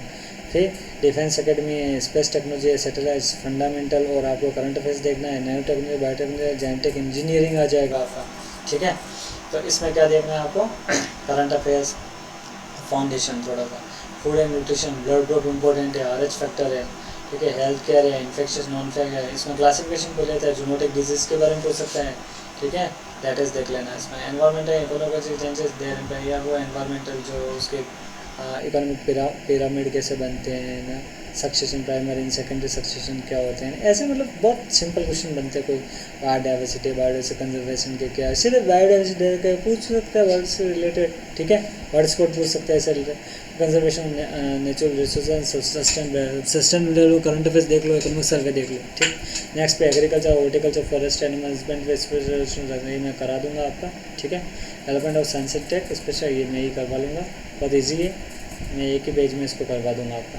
नेक्स्ट पे आ जाओ, रीजनिंग एंड मेंटल एबिलिटी। देखो इसमें एक तो ये आ जाएगी लॉजिकल रीजनिंग में, जैसे स्टेटमेंट आ जाएंगे, एजम्पशन आ जाएंगे, स्टेटमेंट आर्ग्यूमेंट आ जाएंगे, स्टेटमेंट कंक्लूजन आएंगे, statement and process of action आएंगे, एनालिटिकल रीजनिंग आ जाएगी, ये तो ठीक है। इसको मेंटल एबिलिटी में नंबर सीक्वेंस आ गया, लेटर सीक्वेंस आ गया, coding, decoding, problem related to religions, direction sense test, logical और Venn diagram, mirror, water image आ गया, शेप्स आ गया, देर सब सेक्शन आ गए। फिर बेसिक में ये आप देखो मैथ्स पे आ जाओ, ratio, proportion, partnership, percentage, simple compound, ये इंपॉर्टेंट है, ठीक है। पार्टनरशिप का टफ क्वेश्चन पूछ लेता है, perimeter, area of plane figure, ठीक है। फॉर्मूले रट लो, एक पेज पे बना लो। डाटा एनालिटिक्स पढ़ लो आप, ठीक है, जिसमें टेबल है, बार है, लाइन है, पाई चार्ट है, इसको अच्छे से कर लो। मीन निकाल लो, मीन, मीडियन, मोड, ठीक है। इसको फॉर्मूले रट डालो। फिर परमुटेशन एंड कॉम्बिनेशन आ गया। फिर प्रोबेबिलिटी, ये क्वेश्चन 11-12 में मैथ्स वाले करते हैं, टिपिकल पूछते हैं। आए तो ठीक है, नहीं आए तो छोड़ दो, कोई फर्क नहीं पड़ता है, ठीक। करंट अफेयर्स देख लो, मेजर करंट इवेंट्स आ गए और इशू, राजस्थान, इंडिया, इंटरनेशनल, सब कवर कर दिया इसमें। Personal places and institution of news, यहाँ से क्वेश्चन पक्का, ठीक। गेम्स एंड स्पोर्ट्स 6-7 क्वेश्चन पक्के। जो करंट अफेयर्स लिंक करता हुआ आएगा 15-20 क्वेश्चन आ जाएंगे, ठीक है। कहीं कहीं लिंक है, साइंस एंड टेक, इकोनॉमिक्स का लिंक करेगा, आप देख लेना। स्पोर्ट्स से 5-6 क्वेश्चन यहाँ से पूछेंगे, क्रोनोलॉजी आप इसको रेफर कर लेना। और लास्ट में चाहो तो आप मूमल की ईयरली आप ले लेना। देखो मैंने आज पूरा आपका सिलेबस का एक्सप्लेनेशन किया, क्या इम्पोर्टेंट है, कहाँ से, इवन मैंने काफ़ी सारे रिसोर्सेज भी साथ साथ ही बता लिए, ठीक है। तो ये बहुत इम्पोर्टेंट था कि एक सिलेबस को सरसरी निगाहों से देखना, ये इतना इम्पोर्टेंट है कि सिलेबस आपको याद होना चाहिए। जब सिलेबस दिमाग में होता है व्यक्ति का, सिलेबस आप क्या करो कि जहाँ आपकी टेबल हो ना वहाँ पर सिलेबस होना चाहिए। और इवन मैं कहता हूँ सामने, टेबल के सामने सिलेबस को चिपकाए रखो, ठीक है। मेरा सिलेबस वहाँ पर चिपका हुआ है, जैसे मैं आपको बता सकता हूँ, और हमेशा रहता है मेरे सामने, आंखों के सामने रखता हूँ मैं। तो कोई भी पॉइंट होता है दिमाग में होना चाहिए, उसे बार बार 50 बार रिवाइज, 100 बार रिवाइज हो जाएगा तो वो दिमाग में जम जाता है।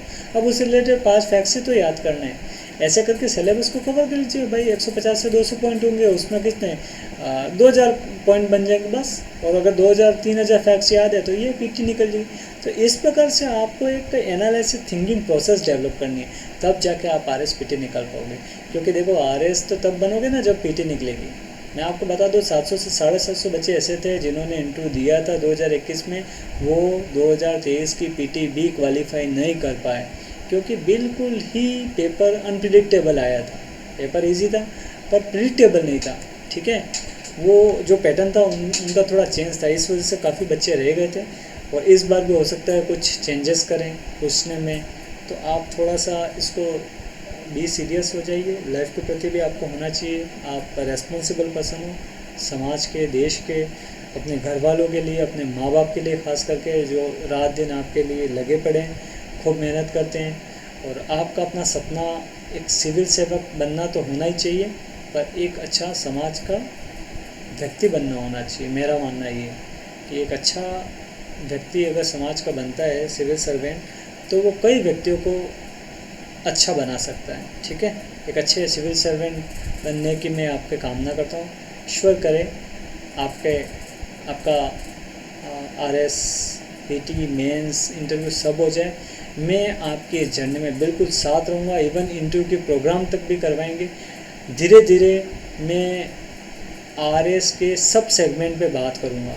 मैं स्ट्रेटजी लेके आऊँगा RS PT की, RS मेंस की, RS ओवरऑल की, ठीक है। मैं आपको